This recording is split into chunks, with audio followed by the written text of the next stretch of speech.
Chapter 732. The Grand Oracle of Diyu's Directorate of Celestials, by Huang Mu, was a dry man. Not only was he as dry as a reed stick, but his speech was also dry and tasteless. After asking the two black-clothed old men about the cause and effect of the matter, he said to Wuxia in a flat tone, "I'll settle this with Yuchen. Even if I owe him a favor, I can't play this kind of game."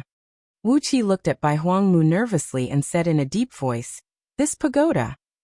Bai Huangmu shook his head and said, "Since you've already taken it, this pagoda is naturally yours. Marquis of East Sea has His Majesty's decree, and it's your blessing to have this pagoda. It has nothing to do with you, so you don't have to think too much about it. Someone, send the Marquis of East Sea away."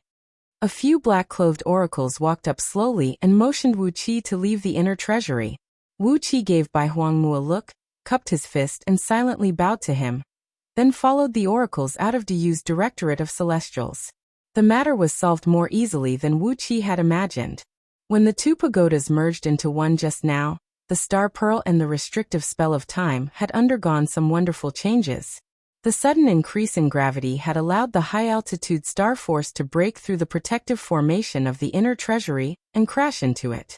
This matter had even alarmed the Grand Oracle Bai Huangmu. The Bai Huang clan was the #1 clan in the branch of Diyu's Directorate of Celestials. About 10% of the supreme oracles in the history of Diyu were from the Bai Huang clan, which showed the clan's prestige and status in Diyu. As the current Grand Oracle of Directorate of Celestials, and the immediate superior of all the Directorate of Celestials in Diyu, Bai Huangmu's cultivation base had reached an unfathomable level. Wuxia was afraid that he would be in trouble if he disturbed this mighty figure. But he did not expect Bai Huangmu to be so easy to talk to. After asking him a few questions, he let him leave the Directorate of Celestials smoothly. As for how he would explain it to Yuchen, this matter had nothing to do with Wuxia. Since Yuchen dared to guide Wuxia to obtain a treasure that could control time, it was clear that he was not afraid of Bai Huangmu's wrath. The Directorate of Celestials was located on the east side of Liangzhu, between a long stretch of hills. Countless palaces could be seen dotting the mountains and valleys. Along the way, Wuxia had memorized all the paths from the inner treasury to the periphery of the Directorate of Celestials. Along the way, he had passed by at least 1,000 palaces of varying sizes, each of which was frequented by numerous oracles. These were just the palaces they had passed on their way out of the inner treasury. There were still many more palaces hidden in the fog behind the mountain, and Wuxia could not see them. The scale of the Directorate of Celestials in Liangzhu was simply astonishing. Led by a few black-robed oracles, Wuxia left the Directorate of Celestials. After showing Wuxia the way to Liangzhu and telling Wuxia where to find Gao and the others, the black-robed oracles turned and left, ignoring Wuxia. Wuxia shook his head. He glanced around for a while and memorized the terrain around the Directorate of Celestials. Then he glanced at the city wall dozens of miles ahead of him, then walked toward the city with resignation. Gao should be waiting for him in King Yangshan's mansion. King Yangshan held great power in the imperial court of Diyu, and was one of the most important ministers of Diyu. As long as Wuxia entered the city, it would not be difficult for him to find out where his mansion was. Just a few miles out of the Directorate of Celestials, there was a great river about 100 miles wide, which curved into an arc at the edge of Liangzhu. Wuxia walked along the river bank and arrived at the east gate of Liangzhu. Like the other great rivers in Yuxiong Plain, 70% of the water in this river was liquefied natural energy, and the remaining 30% was clear water. The river was not paved with sand, but gems the size of fists and jades the size of human heads. Just by casually tossing and turning in this river, one could find rare and precious treasures in the outside world. In the grass by the river, there were a few old fishermen in straw raincoats fishing with fishing rods in their hands. These fishermen had strong muscles and bones. Even though they didn't practice any cultivation methods, their physical strength was extremely shocking.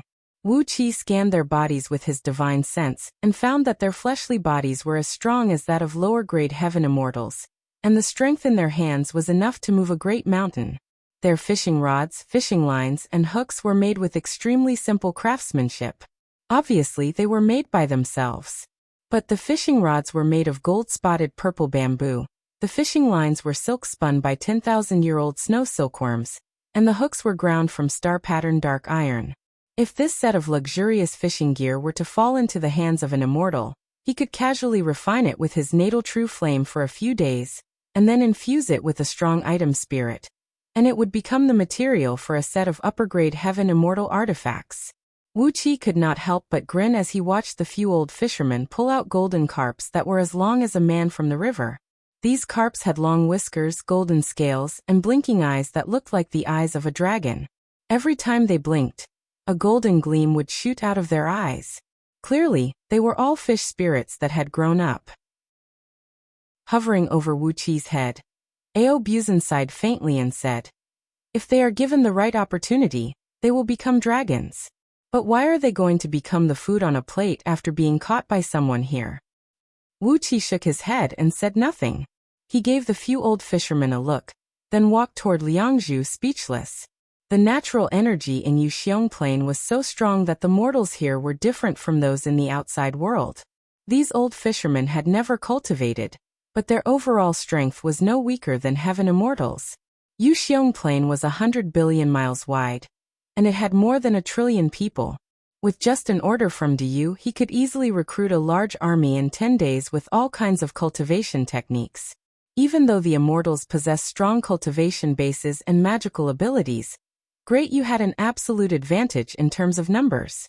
Perhaps this was the reason why Du could coexist with the Celestial Court, and why the Celestial Court could not invade Pangu continent completely. A group of farmers, carrying hoes and plows on their backs, were walking along the river bank, laughing and joking. When they saw Wuxia, they recognized that he was wearing a luxurious robe that only Marquis Du could wear. But these simple and honest farmers only greeted Wuxia from a distance, and did not kneel to greet Wuxia. From these farmers, Wuxia could sense a strong aura of nature and equality. Even though he was Marquis Du, these farmers only treated him as an ordinary man. It was a good feeling. Wuxia smiled and cupped his fist at the farmers. These farmers were tall and strong, with strong muscles all over their bodies, a clear sign that they contained great strength. But they did not practice any cultivation technique. Living in Wuxia Plain, they were constantly nourished by the rich natural energy, so they were born with abundant blood energy and great physical strength. Compared with the mortals living outside Wuxia Plain, they were undoubtedly much luckier. Living in a place rich in natural energy like this, their lifespan would be dozens of times longer than their peers outside. Audiobook smacked his lips and said with mixed emotions, "The patriarchs of Lao Tzu's clan once said that in the ancient times, those ancient people all had the divine power to move mountains and drain seas." At first, Lao Tzu did not believe it. Could these people who could only be eaten as snacks really have such a good fortune? Now it seems that the patriarchs did not lie.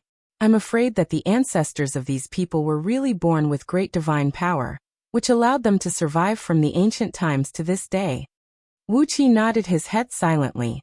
Feeling at ease, he began to enjoy the scenery around him. Farmlands could be seen everywhere, and people were chatting with each other. Small fishing boats could be seen sailing across the great river. Occasionally, there were ferries by the river, and simple and beautiful village girls could be seen washing their clothes in the river.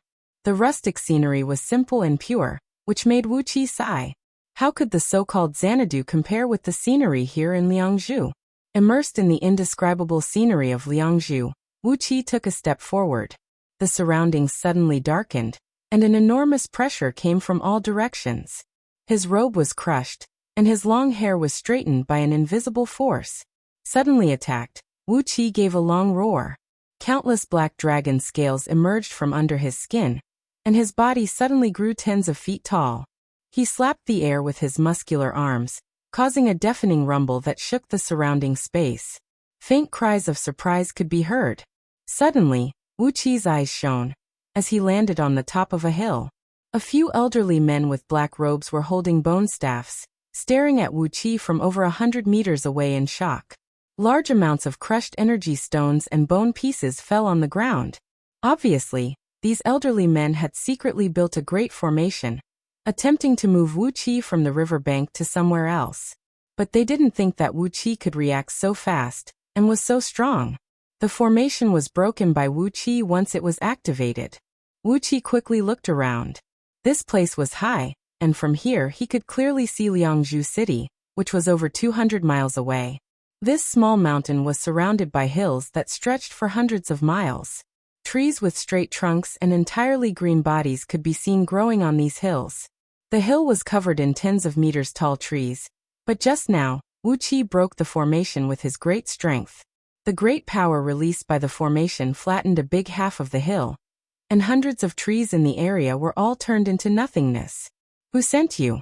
What do you want?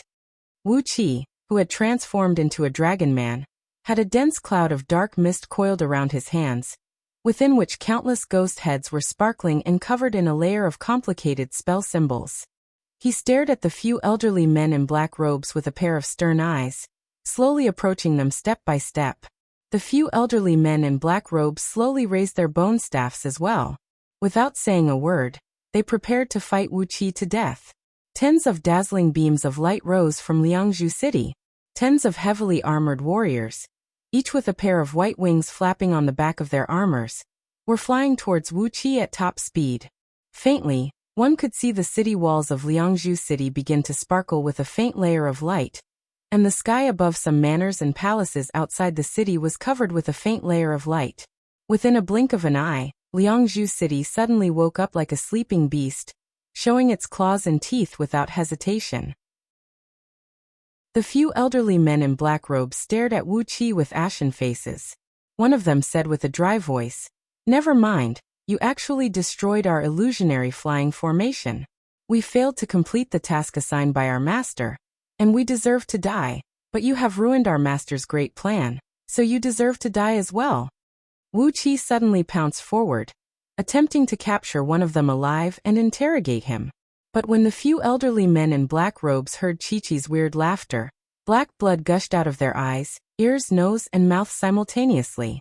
Before long, their bodies disintegrated into puddles of dirty blood, and even their souls were corroded by the strong poison.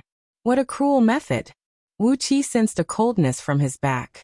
He had just arrived in Liangzhu City for less than a day, but who wanted to do this to him? Chapter 733. In a garden somewhere outside Liangzhu, under a tall Bodhi tree, King Baishan and a handsome monk clad in a jade-colored monk robe were sitting opposite each other.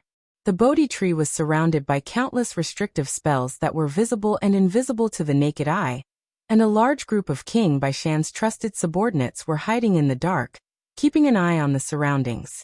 No one could easily break into this place. Holding a cup carved out of black stone, King Baishan sipped the tea from it.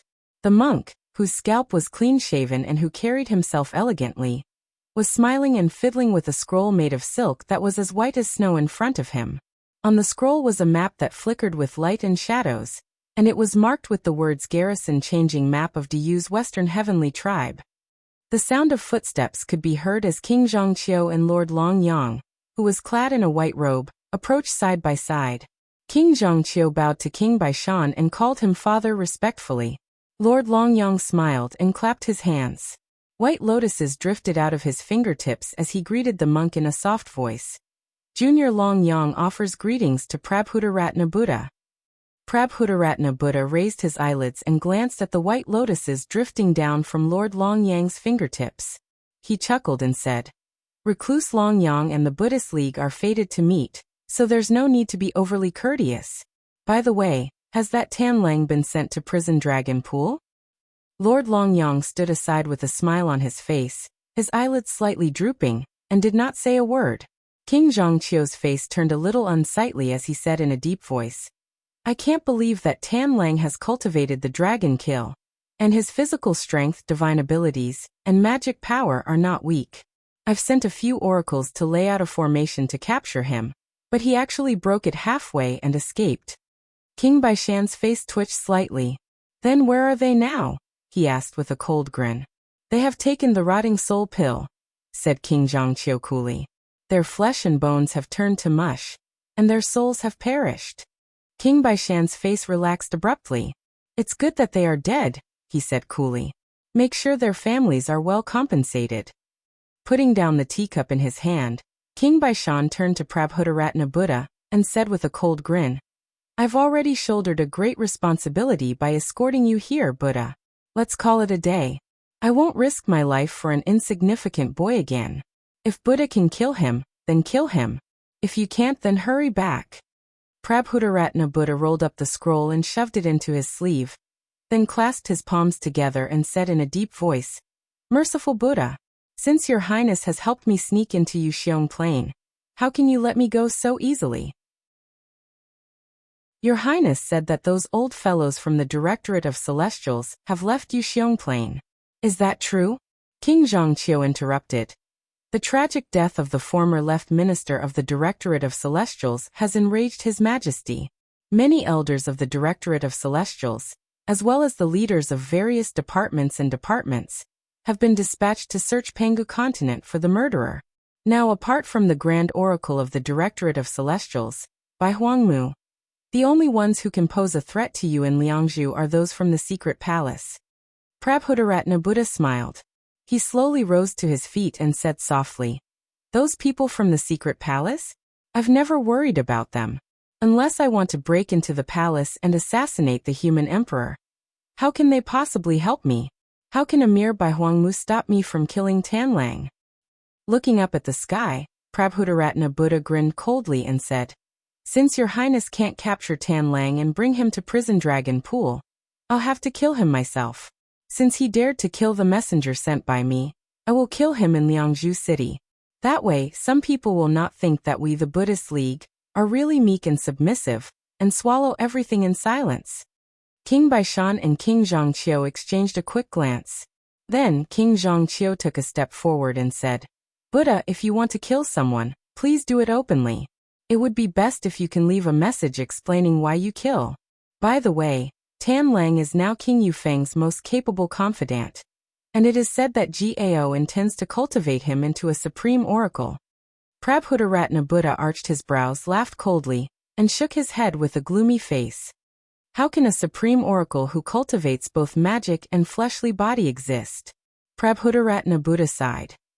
"I guess I can only ask him to take a trip to transmigration. If he knows what's good for him, my Buddhist kingdom still lacks a supreme Dharma king.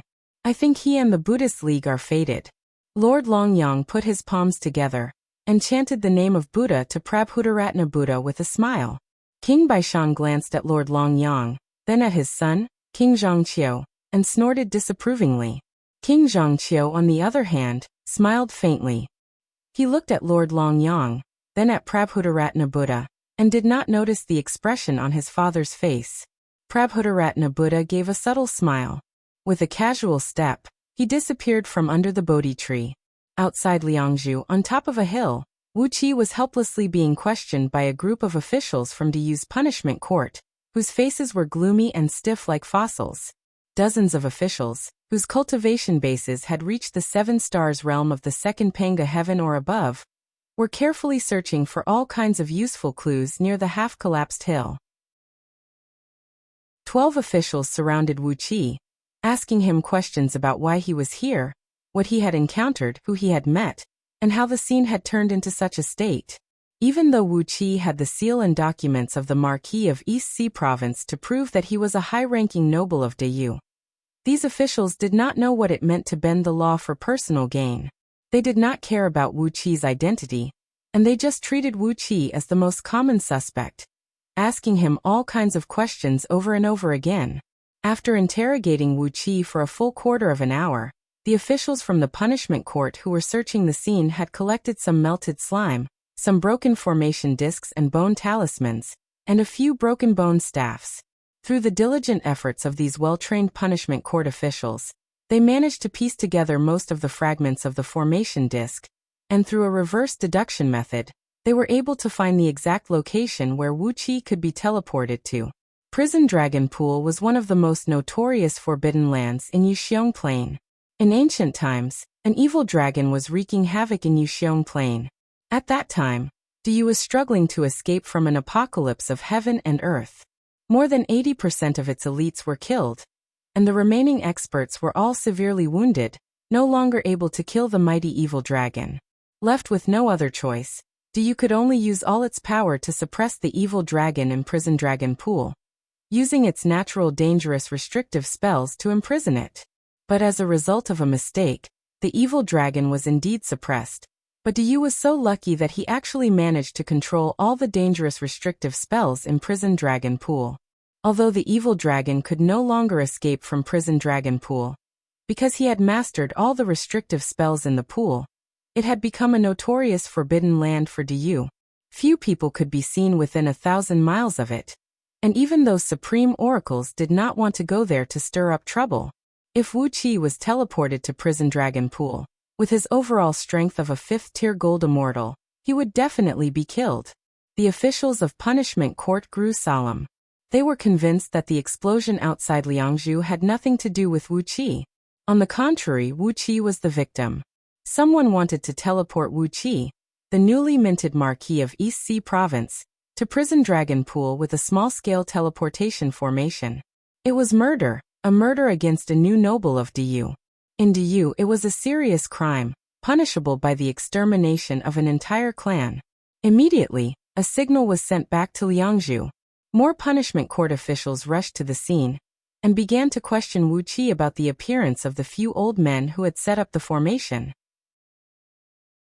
At the same time, more and more capable Punishment Court officials rushed to the scene and began to search the surroundings of the mountain for any evidence that might be useful.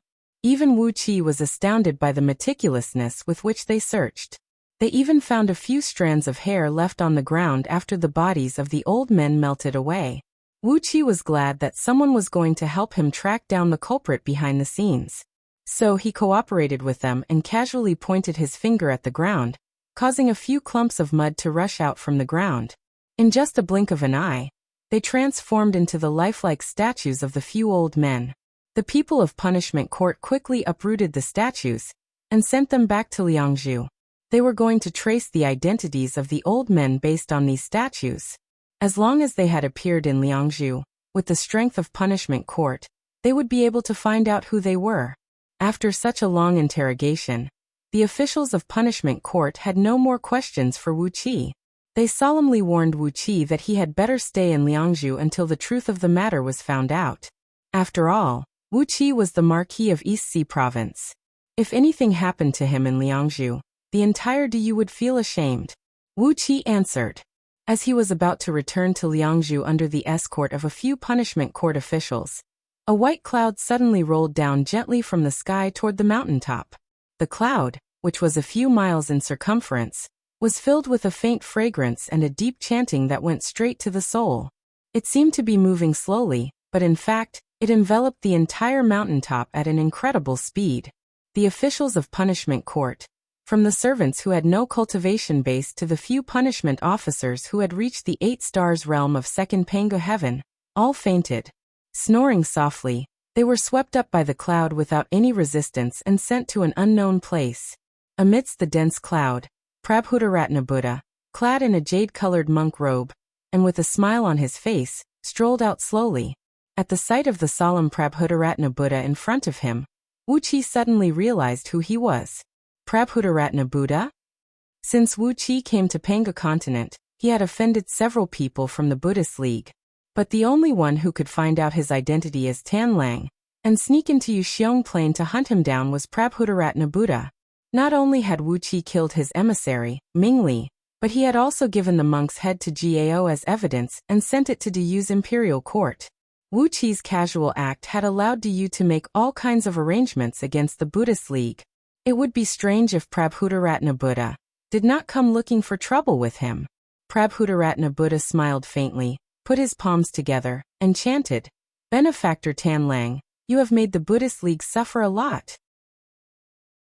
Then he reached out his right hand, and a huge golden palm grabbed down toward Wuxia amidst a thunderous chanting. Chapter 734. Currently, Wuxia's fleshly strength was at the 5th tier of Gold Immortal Realm. Prabhudaratna Buddha, on the other hand, unleashed a claw attack with the overall strength of a 4th tier Gold Immortal, which was 1 tier higher than Wuxia's. For Gold Immortals, the difference of 1 tier was usually at least 100 times greater. Prabhudaratna Buddha, thought it would be a piece of cake for him to capture Wuxia with a strength that was 100 times greater than his. Wuxia snorted coldly as he stared at the golden palm that came with a suffocating pressure. Activating the dragon kill, Wuxia abruptly transformed into a huge dragon man, standing 100 feet tall. His entire body was filled with a raging energy. Wuxia recited an incantation and waved his fingertips rapidly in the air. Countless runes poured out like flowing water, transforming into a black talisman array that branded onto Wuxia's body. With the enhancement of the talisman array, Wuxia's strength suddenly soared by 1,000 times. The formidable power made Wuxia's blood vessels swell, so much so that even the thick dragon scales could not conceal them. Soon, blood vessels as thick as buckets protruded from beneath his thick dragon scales, rolling on the surface of his body like flood dragons. His blood began to boil. What flowed in his veins was not only blood, but also half-solid dragon energy. Vaguely, dragon roars could be heard coming out from every swollen blood vessel. For a moment, it was as if 100 dragons were roaring inside Wuxia's body. Aobuzan's eyes went wide with horror. He stared blankly at Wuxia and murmured under his breath, "Damn it! Don't tell me you're a mixed blood child of some little dragons and a human? That doesn't make sense. Your fleshly body has been changed into a chaotic spirit body, and Lao Tzu has seen your human form. What does it have to do with you and the dragons? But how did you cultivate the dragon transformation script to the point where your energy meridians can take the form of a dragon?" As one of the ancient dragons, Aobuzan knew very well how difficult it was for someone like Wuxia to cultivate to the stage where his blood could condense into the shape of a dragon and let out a heavenly dragon roar. Even among the top geniuses in the dragons, not many could do this. But Wuxia was only a human. He was a human, not a dragon. How could he have developed the Dragon Transformation Sutra to such an extent? The pitch-black nine-nether scattered soul ghost flame on Wuxia's body soared into the sky, and within the black, sticky flame, one could vaguely see 9 dragons rising. Sharp and sonorous dragon roars rang out incessantly. Suddenly, 2 pitch-black dragon horns protruded from Wuxia's forehead. In the void, some existences who were hiding in the spatial barrier with the help of powerful mystic artifacts exclaimed in surprise. To be able to unleash the dragon kill to such an incredible degree, and to be able to transform into a dragon, this kid's aptitude is really not bad. Could he be a hybrid between a human and a dragon? Of course, Wuxia was not a hybrid between a human and a dragon. However, he had extorted the bloodlines of 100 divine beasts from the 1,000 Spirit Palace. As soon as Prabhudaratna Buddha made his move, Wuxia immediately fused all 100 bloodlines into his body. His chaotic energy began to digest the Azure Dragon bloodline, and with the help of the 7 Foundation elevating technique, the structure of Wuxia's body began to transform into that of an Azure Dragon. He carefully controlled the changes in his body. Apart from his outer appearance, which still looked like an ordinary humanoid dragon's, all of Wuxia's muscles and blood meridians had turned into the flesh of dragons. By using the dragon kill with a pure dragon's body, Wuxia's physical strength was immediately enhanced to an incredible degree, accompanied by loud noises made by his muscles and bones pressing against each other. The scales and dragon horns on the surface of Wuxia's body took on a mysterious and noble light green color. Accompanied by a deep and muffled incantation, the dragon horns on Wuxia's forehead emitted 2 streams of light that looked like water ripples. Countless runes rapidly intertwined in the light, transforming into a huge rune formation that imprinted itself onto Wuxia's chest. A tremendous power surged in his body like a tidal wave, and Wuxia's physical strength was suddenly increased by 3,000 times. This was the limit that Wuxia's current physical strength could withstand. Although the dragon kill could increase Wuxia's physical strength by 10,000 times using even more powerful runes, his physical strength could not withstand such a great increase. 3,000 times the physical strength was the strongest power that Wuxia could control and use at the moment. He opened his mouth and sprayed out a stream of 9 nether ghost flame, which dimmed the golden palm that was almost pressing down on him. A large amount of black filthy energy and death energy mixed into the golden palm. Then, Wuxia raised both hands and slapped the golden palm. A loud rumble echoed out as the golden palm that Prabhudaratna Buddha had casually thrust out. thinking that he could easily capture Wuxia, was smashed to pieces. With the help of the dragon kill, Wuqi's current strength was infinitely close to the level of a second-tier gold immortal. So, how could the palm unleashed by Prabhudaratna Buddha, which was only as strong as a fourth-tier gold immortal, withstand Wuqi's all-out attack? The golden palm crumbled with a loud rumble, and countless translucent fragments, each the size of a fist, fell all over the ground. These golden fragments were the condensation of Prabhudaratna Buddha's pure Buddhist power. When Wuxia shattered his palm, he lost control of his Buddhist power, and so they crumbled and shattered like real objects. Gradually, the fragments melted and turned into a pale golden Buddhist power that spread in all directions. Nourished by this Buddhist power, the stones on the ground, which were already rich in natural energy, were gradually transformed into relics and jades. Soon, half of the mountain was glowing brightly as if it was made of pearls and jade. Prabhudaratna Buddha's face, which was as round and shiny as a pearl, suddenly turned livid. As one of the famous Buddhas of the Buddhist League, the master of billions of heavenly realms and outer heavenly realms, how many years had it been since he had fought in person? As Wuxia had killed the emissary he had sent out, in order to retaliate against Wuxia and deter Diyu from doing something against the Buddhist League, Prabhudaratna Buddha had personally come to Pangu continent. But the attack he had just calculated was easily resolved by Wuxia. Shameful, shameful. Wuxia was just a puny existence as strong as a gold immortal. Although he was much stronger than an ant, he was still insignificant in the face of an existence as strong as a Buddha. But he had actually nullified Prabhudaratna Buddha's attack. It was a great disgrace to the Buddha. Taking a deep breath, Prabhudaratna Buddha said coldly to Wuxia, "Vile creature, you're courting death. I had intended to take you in as my Dharma king. But since you're so ungrateful, your fate with the Buddhist League is completely cut off. Today, I'm going to vanquish you, the evildoer who stands in the way of the Buddhist League's glory." Prabhudaratna Buddha slowly raised both hands, and a golden bell and a jade bell emerged in his palms. The golden bell glowed with a dazzling radiance, and an extremely sharp energy could be vaguely seen shooting out from it. The jade bell was filled with a dense mist, from which a crisp chime would occasionally ring out, as if it came straight from the depths of one's soul, making one feel drowsy and want to fall asleep. Prabhudaratna Buddha was famous for his artificing skills in the Buddhist League. He was one of the best artificing grandmasters in the Buddhist League. All the Buddhist artifacts he crafted were of the finest quality. Those Buddhas and Bodhisattvas often had to spend several laborious Buddhist kingdoms in their palms to exchange for one or two artifacts from Prabhudaratna Buddha. The golden bell and the jade bell were Prabhudaratna Buddha's prime evil-subduing treasures, which he had crafted for himself at great cost. They were extremely powerful and possessed boundless mystical abilities. The clear chime of the jade bell shook Wuqi's divine soul, while the golden bell flew up into the sky. Inside of it, 18 golden dragons were wheeling and dancing. Countless Buddhist weapons, such as devil-subduing blades, devil-subduing swords, vajra swords, lotus seals and many others, were glinting with a blinding golden light as they shot out from the mouth of the bell, smashing down toward Wuxia like raindrops. These weapons were refined from the acquired energy of metal and Buddha's power. Each of them could be big or small, hard or soft, light or heavy. When they were light, they were as light as a feather, but when they were heavy as Mount Tai.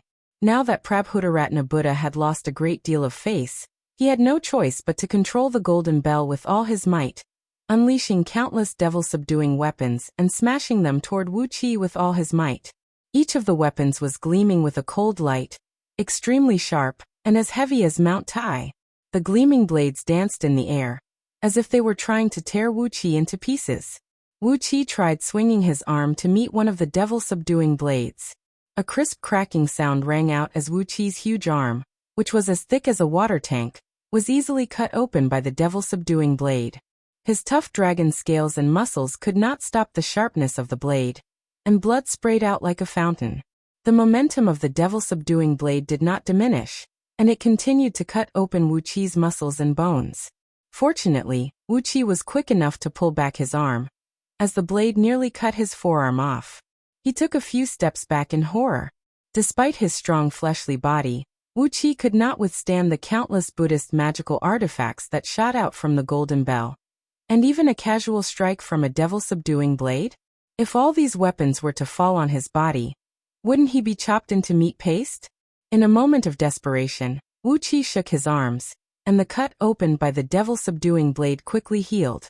A large plume of purple mist that could be seen with naked eyes wrapped around Wuxia's arm. Then he pointed a finger at the blood that sprayed out of his mouth, causing it to fly up and turn into countless twisting and vicious runes, forming into a talisman formation that looked like a viper, which then shot toward Prabhudaratna Buddha with a hissing sound. It was one of the countless vicious restrictive spells of the Directorate of Celestials, the myriad snakes devouring curse. Anyone who was hit by it would suffer the pain of having their heart devoured by thousands of snakes, and the pain could kill them. With Wuxia's current cultivation base, even a top-tier gold immortal would not dare to let his restrictive spell hit his body. But Prabhudaratna Buddha was a mighty figure. Looking at the curse unleashed by Wuxia, he sneered and said, "How can a grain of rice shine so brilliantly? Die, you vile creature." Dozens of Vajra swords flashing with golden gleams and emanating a frigid aura flew out of the golden bell, easily shattering the restrictive spell unleashed by Wuxia. His spell was destroyed, and the backlash of his energy made his body sway and stagger back several dozens of steps. Blood was oozing out from under the scales on his chest. The spells of the Directorate of Celestials were vicious and ferocious. If they could not hurt the enemy, they would definitely hurt themselves. In the past, a few of Yu Mu's disciples and sons had failed to kill Wuxia with spells, and were killed by Yu Huai's counterattack. Countless weapons of the Buddhist League shot out of the golden bell, and enveloped Wuxia's body in a messy manner. Wuxia sneered in a deep voice. Suddenly, a beam of black light shot out of the top of his head, from which came the newborn Dark Een celestial tower, which transformed into a dark shadow and shielded him. Without holding back, Wuxia poured all his energy into the tower, causing the flow of time within a mile around him to suddenly increase by 100 times. The flow of time around Wuxia's body had increased by 100 times, but the flow of time around those weapons remained the same. Like a stream of light, Wuxia shuttled back and forth among the countless weapons with ease, but none of them could touch him. Prabhudaratna Buddha's face turned even weirder. "You can control the flow of time? I can't let you live." Then he flipped his palms, and the jade bell in Prabhudaratna Buddha's palms gave out a slow and clear ringing. Chapter 735. Relying on the fact that the flow of time was 100 times faster, the Dark Een celestial tower, hovering over Wuxia's head, allowed him to shuttle back and forth between the countless weapons like a ghost. His movements were light and agile, and he was not threatened by them at all.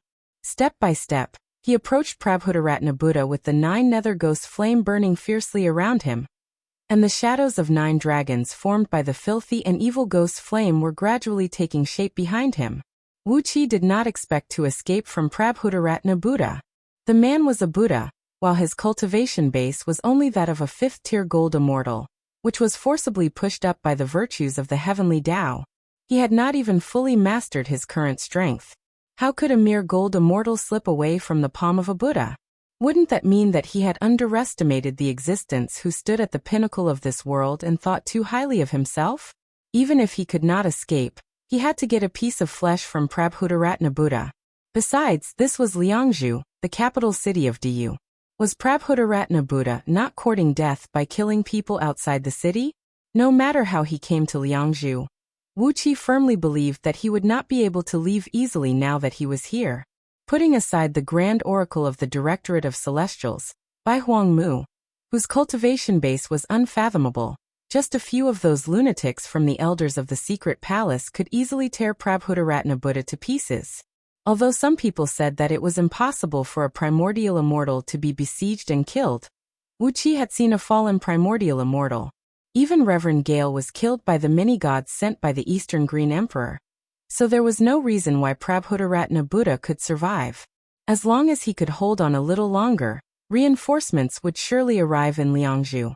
Before that, he had to get a piece of flesh from Prabhudaratna Buddha. The flesh of a Buddha. For some reason, when he looked at Prabhudaratna Buddha's face that shone like a pearl, Wuqi suddenly felt saliva dripping from his mouth, just like how Ao Buzan, Gold Horn, and Silver Horn usually behaved when they were hungry. At this critical juncture, Wuqi absurdly thought of the meat of Tang Sanzang described in the novels he had read in the past. Prabhudaratna Buddha was a Buddha after all. He was born with such delicate skin and tender flesh, so his flesh should be of better quality and taste better than Tripitaka's, right? TSK, if they could chop off his legs and bring them back to feed Gold Horn and Silver Horn, their cultivation bases would definitely improve greatly. Step by step, he walked toward Prabhudaratna Buddha. The flow of time around Wuqi was extremely fast. The harmony between space and time was disturbed by his footsteps, and a strange scene of time and space twisting appeared around Wuqi. Dozens of incomparably sharp lotus swords slashed at his head, but they were shattered by the hazy and distorted space. The pure golden heptachi was swallowed by Wuqi's body and turned into his strength in the blink of an eye. With the 2 dragon horns growing out of his forehead emitting a faint glow, Wuqi recited an incantation in a deep voice and quickly performed a hand incantation gesture. Using the poisonous dragon heart-burning seal found in the dragon kill as the core, he kept piling up one vicious rune after another. The flow of time around Wuqi was 100 times faster than the outside world, so in the eyes of an outsider, Wuqi's movements were so fast that they could not be seen clearly. Before long, a bell-shaped shadow the size of a human head formed in his palm. It was composed of 99 runes and looked like a corporeal entity. Countless vicious and ferocious runes were twisting and intertwining with each other in the bell-shaped shadow, producing deep rumbling noises from time to time. While laughing strangely, Wuqi came before Prabhudaratna Buddha step by step. Carefully, he held the seal and pressed it toward Prabhudaratna Buddha's heart. Prabhudaratna Buddha struck the jade bell just in time, producing a crisp ring that towered into the sky. Wuqi's divine soul trembled, and his strong innate divine soul was nearly shattered by the bell ring. He threw his head back and coughed out a mouthful of pale red mist, then staggered backward. It was a simple chime, but it contained an extremely terrible power. Wuqi's divine soul was trembling, and every cell in his body was trembling rapidly. The dragon scales on his skin cracked and broke in just a blink of an eye, and the 2 dragon horns on his head were broken as well. Blood sprayed out of his body like a fountain. Prabhudaratna Buddha smiled peacefully. He looked at Wuqi and said, "You deserve to die in my hands, you evil creature." Wuqi's innate divine soul trembled violently, then suddenly folded inwards. Not only did it not shatter, but it even shone with an even more dazzling light. A dragon roar came out of Wuqi's mouth. The black light in Wuqi's eyes shone tens of feet away as he cried out, "You want me to die? How can it be so easy?" An innate divine soul was not something an acquired soul could compare with. Wuqi's divine soul was filled with the chaotic power, which could not be broken by any ordinary magic or divine ability. On top of that, he had absorbed the soul essence power of countless living beings. And after being purified and tempered by the divine flame of order, he was able to produce the innate chaotic divine soul he had today. Although the bell toll of Prabhudaratna Buddha could kill all the gold immortals under the heaven, it could not kill Wuqi. With both hands pointing out, the bell-shaped shadow on Prabhudaratna Buddha's chest exploded with a boom. "Have a taste of my multiple curses," Wuqi cried out fiercely. 99 layers of vicious runes exploded at the same time, each with a terrible power. Poisonous smoke, poisonous flame, phosphorescence, chilly wind, and many other evil powers kept eroding Prabhudaratna Buddha's golden body. Like a red-hot iron plate touching a cold water, half of Prabhudaratna Buddha's body was enveloped by thick smoke and ghost fire, and sizzling noises could be heard from time to time. With a cold snort, Prabhudaratna Buddha casually clapped his hands and extinguished all the poisonous flame and evil aura. His body was unharmed. The Buddhist League was proficient in all kinds of cultivation techniques for the indestructible body, and Prabhudaratna Buddha was an expert in the Tao of artifact crafting. On top of that, he attached great importance to his golden body. Ever since he joined the Buddhist League in his first life, he had been practicing all kinds of divine abilities and mystic arts to temper his fleshly body.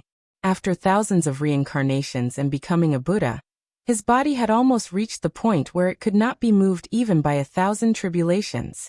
Wuxia had tried his best to hurt Prabhudaratna Buddha, but he could do nothing to his mighty golden body. Panting heavily, Wuxia fixed his eyes on Prabhudaratna Buddha. With his current cultivation base, he could not threaten him at all. But Prabhudaratna Buddha's golden and jade bells did not work on him either. As a mighty Buddha, he had failed to capture or kill a gold immortal 3 times in a row. His face twisted like a fox with diarrhea, and his expression was extremely unsightly. Is your soul alright? Prabhudaratna Buddha stared fixedly at Wuxia. He did not want to believe that Wuxia could survive a frontal attack from the celestial artifact he had forged with his own hands. Even though he did not unleash the power of the jade bell with all his might, he had unleashed at least 30% of its power. It was a terrible power that could make even a primordial immortal frown. Not to mention Wuxia, a mere 5th-tier gold immortal.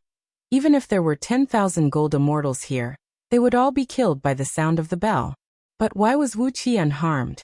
Wuxia rubbed his head, then tried his best to shake his neck. Although the bell did not kill him, it shook him so much that he almost fainted. Now that Prabhudaratna Buddha had asked such a stupid question, Wuxia gave him a disdainful look and said with a mocking smile, "It seems I've disappointed you, bald donkey."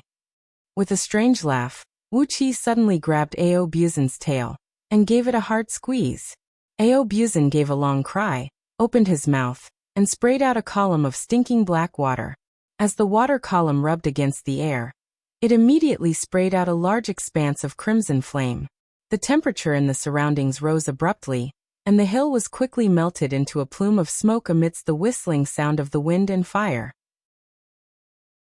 It showed how powerful Ao Buzin's fire column was. Putting aside Ao Buzin, the dragon python sisters looked up cleverly and unleashed 2 beams of light, 1 gold and 1 silver, which wrapped around Ao Buzin's fire column, and shot toward Prabhudaratna Buddha at the same time. The golden beam of light had increased the power of Ao Buzin's fire column by a few times, while the silver beam was extremely cold. It compressed the power of Ao Buzin's fire column into a thin line, increasing its penetrating power by a few times. Prabhudaratna Buddha gave a cold snort as he glanced disdainfully and greedily at Ao Buzin, who was lying on Wuqi's head, and the dragon python sisters on his shoulder. The ancient black dragon and the dragon pythons of fire and ice were both excellent materials for crafting weapons. Then, he casually slapped his palm toward the tricolored fire column and said with a sigh, "Evil creature, this is Liangzhu after all, and I don't have time to play with you anymore. This time, you will die for sure." In Prabhudaratna Buddha's impression, this palm strike should easily shatter the tricolored fire column, and then he would not hesitate to use his golden body of Buddha to kill Wuxia with 1 blow. After that, he would leave Yuxiong Plain as fast as he could to evade the pursuit of the expert oracles sent by Diyu. Prabhudaratna Buddha was horrified to find that his palm had become weak and powerless. The tricolored fire easily pierced through his palm and hit his chest. The strange hot airflow and cold air rushed into his indestructible golden body of Buddha. Then a loud boom rang out, and a large patch of flesh and bones on Prabhudaratna Buddha's chest exploded. Some of them were burning fiercely, while some were quickly frozen into ice cubes. This was... Wuxia was stunned. Were Ao Buzin and his companions so powerful? Ao Buzin was stunned as well. He lifted his upper body stiffly, pointed his claws at Prabhudaratna Buddha, and murmured to himself, "This monk must be a playboy. He must have practiced the delightful Zen the wrong way last night, and given all his cultivation base to his woman. Otherwise, how could he be so weak?" The dragon python sisters stared at each other in bewilderment. How could he seriously injure a Buddha with just 1 strike? How was that possible? They looked at each other in bewilderment. It was impossible. They knew how strong their cultivation base was. They could deal with ordinary gold immortals, but the one in front of them was a Buddha at the level of primordial immortal. Prabhudaratna Buddha was even more stunned.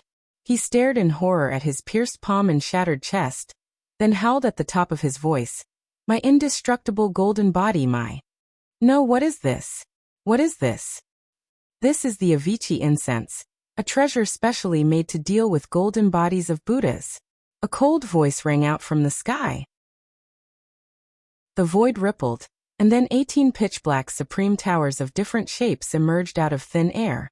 Immediately after that, the void in the four directions of the hill trembled, and then 6 supreme towers emerged from each direction. The ground below collapsed with a rumble, revealing a huge, bottomless pit, in which 18 supreme towers hovered above the bottomless abyss. Up, down, left, right, front, back. All 6 directions were sealed off by a terrifying energy. Prabhudaratna Buddha was dumbfounded. Chapter 736. Each Tower of Babel represented a high priest. Each supreme oracle was strong enough to fight against a primordial expert. There were 60 supreme towers in total, which meant there were 60 supreme oracles gathered here. And that was just the strength on the surface. Each supreme tower was not only a means of transportation, a place for daily living and cultivation, but also a place where he taught his disciples. Each supreme tower was equivalent to a battle fortress, and there could not be only one supreme oracle in it. For example, Yu Gu, whom Wuxia was familiar with, had hundreds of disciples, nearly 10,000 servants and maids, and 30,000 armored guards with superb cultivation bases in his supreme tower. The space in a supreme tower could be compressed as the cultivation base of its owner increased, so it was very easy for it to accommodate tens of thousands of people. The 60 supreme towers represented not only 60 supreme oracles, but also 60 armies that could appear at any time. Except for an unlucky guy like Gao Qingguang, who Wu Qi had killed when he summoned his thunder tribulation, and sneaked out to attack those younger heaven immortals and itinerant cultivators without bringing any attendants with him, and was killed by Wu Qi in the end. No matter where they went, the other supreme oracles always brought their disciples and guards with them. Surrounded by so many people, Prabhudaratna Buddha's face was extremely unsightly. Looking at his twitching face that looked like he was about to cry, Wuxia felt that he was a lecher who had sneaked out in the middle of the night to stop a little girl, only to be raped by a group of ferocious female yakshas. Prabhudaratna Buddha wanted to cry but had no tears. He just wanted to kill Wuxia, a nobody, to avenge his disciple, give the Yu dynasty a little warning, and show off his political and martial arts skills in front of the other Buddhas. But why were there 60 supreme oracles ambushing him? Did King Baishan not tell him that all the supreme oracles around Liangzhu had gone out to investigate the cause of Gao Qingguang's death? Apart from the oracles of the secret palace, there was only the grand oracle of the Directorate of Celestials, by Huang Mu. King Baishan swore that Prabhudaratna Buddha only needed to focus on killing Wu Qi, and he did not need to worry that someone would interfere with his plan. In that case, where did these 60 supreme high priests come from? Standing on the top of a supreme tower, Yu Gu smiled and waved at Wu Qi. Marquis of East Sea Province, step aside now. Marquis of Prefecture is indeed a good son of mine, do you? Even a Buddha couldn't do anything to you in 3 consecutive strikes. After today's battle, your reputation will be even more resounding. Wu Qi chuckled. He shook his body and retracted the evil dragon kill, returning to his human form. After spitting out a mouthful of saliva that reeked of blood, Wu Qi put away the dark Yin celestial tower, flew up into the air, and landed beside Yu Gu. Yu Gu handed him a bottle of potion that tasted a little earthy. Wu Qi drank it without hesitation. In the blink of an eye, a warm stream flowed through his body, healing his external injuries quickly, and before long, there were no more wounds on his body. Unwillingly, Prabhudaratna Buddha gave Wu Qi a look, then threw his head back and chanted, "Greetings, fellow Taoists." The cold voice rang out again. "No matter how polite you are, it's useless. Today you will die here, bald donkey. We've spent more than a year trying to find the murderer of my brother, and now, you've come to Yuxiong Plain to seek death, violating my prohibition. So, I'll kill you as a sacrifice to my brother." On top of a pitch-black supreme tower with 4 strange statues of demon beasts standing at the 4 corners of its base, a tall old man with a cold face was standing with his hands clasped behind his back. Floating beside the old man was a faint black cloud. Sitting on top of the cloud was a bronze, ancient, and modeled statue of a naked Buddha. Wu Qi gave the 36 feet tall statue a deep look. Just like the golden statue of the ancient Buddha, that Patriarch Miaoing used to suppress the fiend formation at the bottom of the dark abyss of the Northern Ocean, this was also an ancient golden Buddha. Nowadays, the golden bodies cultivated by the Buddhas of the Buddhist League were either golden, ivory, colorful glass, or white crystal. But only the ancient Buddhas who cultivated the purest and purest great Tao of the ancient Buddhist League would leave behind a golden body in the color of bronze. The golden bodies of ancient Buddhas were much stronger than the golden bodies of Buddhas of today, and anyone with a little bit of experience could recognize the aura of these golden bodies.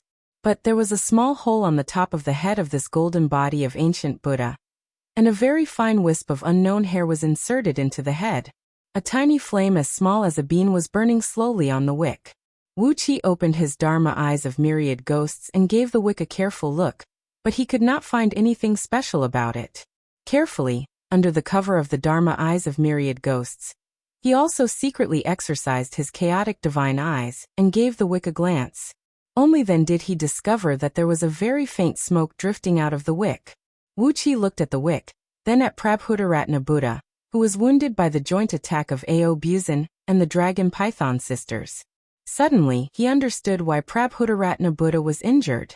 This smoke wasn't anything good. Prabhudaratna Buddha saw the golden body of ancient Buddha as well.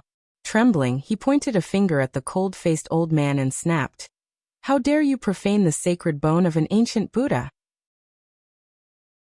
This is a sacred object of my Buddhist sect. You've got guts." The old man lowered his head and looked down at Prabhudaratna Buddha as he said coolly, "I am Gaochenli, so of course I am bold. It is just an inanimate object, so why do you Buddhists value it so much? Instead of leaving it for you to worship in a shrine, I might as well refine it with a mystic technique and turn it into the Avicii incense to destroy the golden bodies of you Buddhist cultivators." Gaochenli gave a strange smile and said with a gloomy voice, "The Avicii incense comes from the story of the Avicii hell.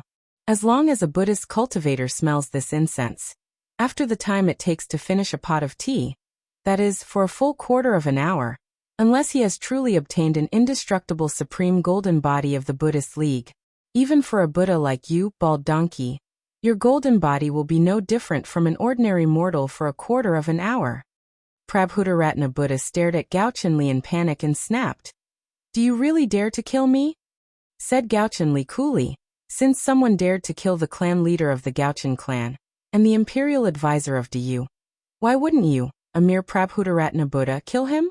Besides, you were the one who violated the human emperor's ban, breaking into Yuxiong Plain, and killing the Marquis of Du province. Even if you go to your Lord Buddha and reason with him, he can only say that you deserve to die." Before Gaochenli's voice could fade, Prabhudaratna Buddha had already let out a long cry. The golden bell hovering above his head gave a deafening rumble, and countless magical artifacts of the Buddhist League shot whistling out in all directions, bringing with them a cold breeze. In the blink of an eye, at least millions of Buddhist weapons shot out, glinting with cold gleams. The void within a radius of 100 miles was occupied by these Buddhist weapons.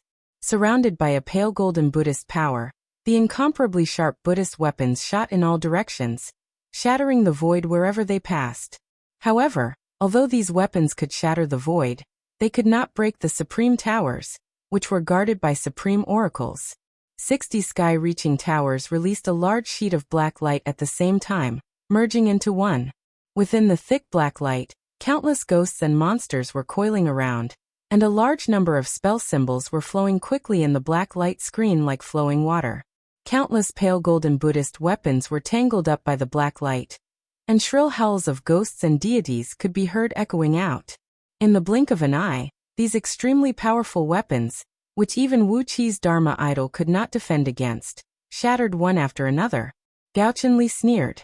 A pitch-black bone hammer made of an unknown bone flew whistling up into the sky, surrounded by a sheet of green flame that was only the size of a fist. With a sway in the air, 9 gigantic celestial fiends emerged around the bone hammer. Accompanied by a deafening rumble, the bone hammer, which had expanded to 1,000 feet long, plunged down from the sky with the 9 celestial fiends, knocking Prabhudaratna Buddha's golden bell to the ground. Before Prabhudaratna Buddha could snatch back his treasure of fiend refinement, Yugu laughed evilly and stamped his foot. Immediately, dozens of huge green-striped spiders rushed out of his supreme tower. These ferocious venomous bugs lifted their buttocks and sprayed out spider webs that were as thick as chicken eggs and stinking. Countless spider webs wrapped around the golden bell and dragged it over to Yugu in an instant. Yugu quickly fished out 13 spirit talismans made of demon beast skins from under his sleeve and stuck them on the golden bell. No matter how Prabhudaratna Buddha roared and howled, or how he chanted and performed incantation gestures, the golden bell only swayed a few times and could not fly back to him. Prabhudaratna Buddha cursed angrily. With a wave of his hands, hundreds of magical artifacts of the Buddhist League flew out from around him, gleaming with golden light. These Buddhist magical items were forged by Prabhudaratna Buddha himself with the best materials he had accumulated over countless tribulations. Some of them had been given to the bodhisattvas and arhats under his sect, but he was reluctant to give most of them to others. So he had been keeping them in his body and nourishing them. Today was a critical situation. If he did not fight with all his might, he would be killed on the spot. So regardless of the heartache he had over his wealth, he unleashed all the magical artifacts he had, wrapping himself with hundreds of them, and was ready to rush out from the west. As long as he could break through a small opening, he was confident that he could leave Pangu continent. After all, for an almighty expert of the primordial realm, one step was the distance between heaven and earth, and it would only take him a few breaths of time to return to his Buddhist kingdom. But how could the trap laid out by 60 supreme oracles allow Prabhudaratna Buddha to escape? The bone hammer in Gauchen Li's hand fell whistling through the air, knocking a few magical artifacts to the ground with each strike.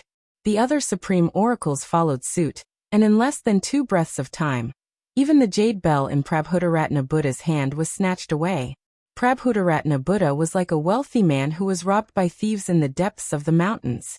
In just a few moves, he was stripped clean by a group of experts. Apart from his monk robe, he had lost all his magical artifacts. With a furious roar, Prabhudaratna Buddha gritted his teeth and produced his natal relic, trying to fight back. But the 60 supreme towers suddenly closed inwards, and the joint attack of 60 supreme oracles, whose cultivation bases were not weaker than Prabhudaratna Buddha, immediately crushed Prabhudaratna Buddha, who had lost his mighty golden body. A deafening rumble rang out, and a vast amount of golden flesh and blood splattered down. Aobuzan and the dragon python sisters roared happily, opened their mouths, and rushed out to devour the flesh and blood. Prabhudaratna Buddha had fallen outside Liangzhu. Wuxia, on the other hand, looked thoughtfully at the spot where Prabhudaratna Buddha had fallen. How could a mighty Buddha be so unlucky as to be surrounded by 60 supreme oracles? Chapter 737. Just like that, a Buddha had fallen. Wuxia sensed a strong aura of conspiracy from the fall of Prabhudaratna Buddha. Prabhudaratna Buddha was a primordial immortal Buddha, an important figure of the Buddhist League, and one of the 8 Buddhas who were responsible for the Buddhist League's missionary work on Pangu continent, had foolishly come to Pangu continent, violated the human emperor's ban, and sneaked into Yuxiong Plain just to vent his anger on a nobody like Wuxia. And Wuxia, a nobody, had unknowingly acted as bait. As soon as Prabhudaratna Buddha struck, 60 supreme oracles, who were said to be searching for Gauchen Guang's murderer, suddenly appeared and killed Prabhudaratna Buddha in just a few moves. No matter how one looked at it, it smelled like a conspiracy. Hundreds of oracles were busy cleaning up the battlefield. For to use oracles, the materials of a Buddha, even a single hair, were extremely precious treasures. For example, if he had armpit hair, it could be made into a poisonous arrow that could chase after a soul for 10,000 miles. And it could destroy all kinds of Dharma bodies of immortals and Buddhist League's golden bodies, which was extremely lethal to cultivators who practiced the Tao of immortals and Buddhas. Buddha's bones could be made into extremely powerful talismans. Buddha's skin could be made into protective clothing. Buddha's muscles could be used to concoct elixirs, or directly fed to all kinds of poisonous insects and beasts, all of which could greatly enhance their cultivation. Especially the Buddha's brain. The oracles had a mystic art to extract part of the Buddha's memories from his brain. Whether it was the divine abilities of the Buddhist League they cultivated or some information in their memories, they were all extremely valuable strategic information to Du. Therefore, apart from the flesh and blood that Aobuzan and the dragon python sisters had devoured, every piece of Prabhudaratna Buddha's broken bones, rotten flesh, and every strand of hair were carefully collected by these oracles. They were so meticulous that they did not miss anything. The broken body parts they collected could basically be used to piece together Prabhudaratna Buddha's body. Wuxia stood aside innocently, watching the oracles digging 3 feet into the ground to collect the materials of Prabhudaratna Buddha. In a flurry, Yugu was directing his disciples to fight for a bone with another Supreme Oracle's disciple. It was a transparent, 7-colored phalanx. This phalanx was clearly filled with Buddhist power. It was a rare Buddhist sacred object. If it was used to refine a magic tool, it could be refined into a very powerful treasure. If he were to offer this finger bone as a sacrifice, the value of such a tiny piece of finger bone would definitely be equal to the benefits obtained by sacrificing hundreds of thousands of heaven immortals. Dozens of low-grade oracles were fighting over the finger bone, while Yugu and the Supreme Oracle were arguing with each other. Wuxia stood aside and listened to their argument in a daze. It seemed that Yugu and this unknown Supreme Oracle were related by marriage. But for the sake of this Buddha's phalanx, the two of them tore at each other's skin, pointing out all the shameful things the other had done. In the end, it was Yugu who was more shameless. He triumphantly obtained the phalanx, while the defeated Supreme Oracle sulkily led his disciples to another small mound, and fought with another Supreme Oracle for a few drops of Prabhudaratna Buddha's blood. Complacently, he hid the finger bone under his sleeve. Only then did he realize that Wuxia was still there. He turned to Wuxia and said with a smile, "What are you still doing here, Marquis of Zhou Province? The matter here has been settled. You can do whatever you want, Marquis of Zhou." Wuxia paused, then pointed at himself and said, "I'm done here? But this..." At first, it was a few old men who laid out a teleportation formation to send Wuxia to prison Dragon Pool. Then it was Prabhudaratna Buddha who attacked Wuxia. Then it was this group of Supreme Oracles who suddenly appeared and shamelessly crushed Prabhudaratna Buddha to pieces. Wuxia felt that he was the victim. He had just been interrogated by the officials of the punishment court for a long time. So why did he suddenly have nothing to do with this? Ao Buzin and the Dragon Python sisters were burping on his shoulder. It did not seem to be a loss if he left now. But Wuxia did not feel good about it. He had been the bait, and now he was sent away? Nothing good at all? Gauchen Li, who was carefully tidying up a section of Prabhudaratna Buddha's spine and delightedly putting it into a black jade jar, and soaking it in a medicinal liquid, raised his head and said coolly, "Marquis of East Sea Province, this is indeed none of your business. Prabhudaratna Buddha was the one who wanted to scheme against you. Now that he has been killed, this matter has nothing to do with you." A gleam flickered in his eyes as he nodded and said, "I have a very high opinion of you, Marquis of East Sea Province, for you to survive the 3 attacks of a Buddha. If you have time, you can come to visit us." With a strange smile on his face, Gauchen Li said coolly, "The Gauchen family has a batch of daughters who have just grown up, and each of them is a beauty that can topple a nation. If you are interested, Marquis of Donghai Province, it would be good for you to marry into our family." After pondering for a moment, Gauchen Li smiled and said, "With the help of us, Marquis of East Sea Province, you might have a chance to break through to the connecting heaven realm in the future. If you marry a daughter of the Gauchen family, we will all be one family. In the future, the Gauchen family will surely take care of the development of East Sea Province." Gauchen Li's tone was very calm. When he talked about marrying Wuxia, his tone sounded like he was rewarding Wuxia. It was as if Wuxia had given Wuxia great honor by marrying a daughter of the Gauchen family. His words also implied that he was giving O Yangming enough honor by marrying a daughter of the Gauchen family. If O Yangming did not take the initiative to ask for her hand in marriage, he would not know how to appreciate it. Gauchen Li's words even implied that he was using O Yangming as bait this time. Since O Yangming had done a good job as a bait, even if O Yangming was a little annoyed, he would still be satisfied with a daughter of the Gauchen family as compensation. Yugu's face flickered slightly. He gave Gauchen Li a look, then suddenly burst out laughing, grabbed Wuxia, and threw him out of the city. Wuxia cursed under his breath.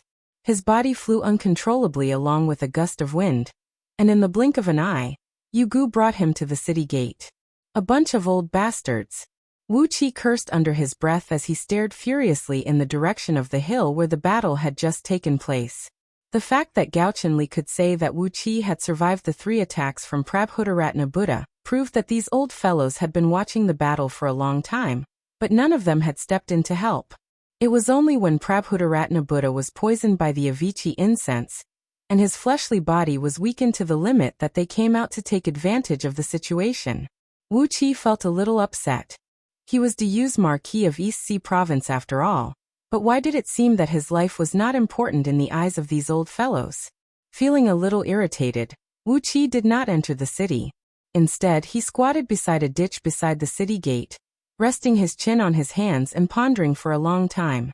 He carefully pondered what had happened today, pondered over the cause and effect of the incident, and came up with dozens of possibilities. Finally, he raised his middle finger to the sky. "You have guts. I won't play with you, will I?" With a belly full of resentment, Wu Qi gritted his teeth and walked into Liangzhu. After all, as the newly promoted Marquis of East Sea Province, he had no choice but to swallow the insult and humiliation. Even though he was used as bait, he had no choice but to swallow the insult and humiliation. But this was not the end of it. No matter who was behind all this, they would have to pay the price for using Wu Qi as bait. Wu Qi would not spare any of these people who had underestimated Wu Qi today, who had used him as a tool and put him in danger. Just you wait and see. With a gloomy face, Wu Qi asked the passers-by for the address of King Yangshan's mansion, then walked along the main road towards it. Wu Qi would remember what had happened this time. When he returned to his own territory, the East Sea province that now belonged to him, he would devote all his attention to developing the underhand sect, recuperating and accumulating his strength, and when he had enough strength and influence, he would come back and settle the score with these people. Wu Qi suddenly felt that compared to Gao Chenli and those supreme oracles in the imperial court, those oracles from the secret palace were so cute, including Wu Changqi and his brothers. This included Wu Changqi and his brothers. Even if they were a little ridiculous, they were true to themselves and were much more adorable than Gao Chenli and the other eccentric people. Gnashing his teeth, Wu Qi came to the front gate of King Yangshan's mansion. He looked up at the 2 ancient doors cast from bronze in front of him, then cupped his fist and bowed to the hundreds of heavily armored soldiers standing in front of them. "Please go in and report that Tan Lang, the Marquis of East Sea Province, is here to see Gao King Yufeng." He had already thought of leaving Yuxiong Plain and returning to the East Sea Province to develop his own power. But, as a matter of etiquette, Wu Qi had to inform Gao before he left. After all, everyone now believed that Wu Qi was Gao's advisor, and he had already been branded with Gao's mark. Right after Wu Qi finished his words, a tall and burly middle-aged man, clad in a luxurious brocade robe, suddenly walked out from the side door. He looked like a man from the Longbow Kingdom. Behind him were dozens of burly, arrogant men.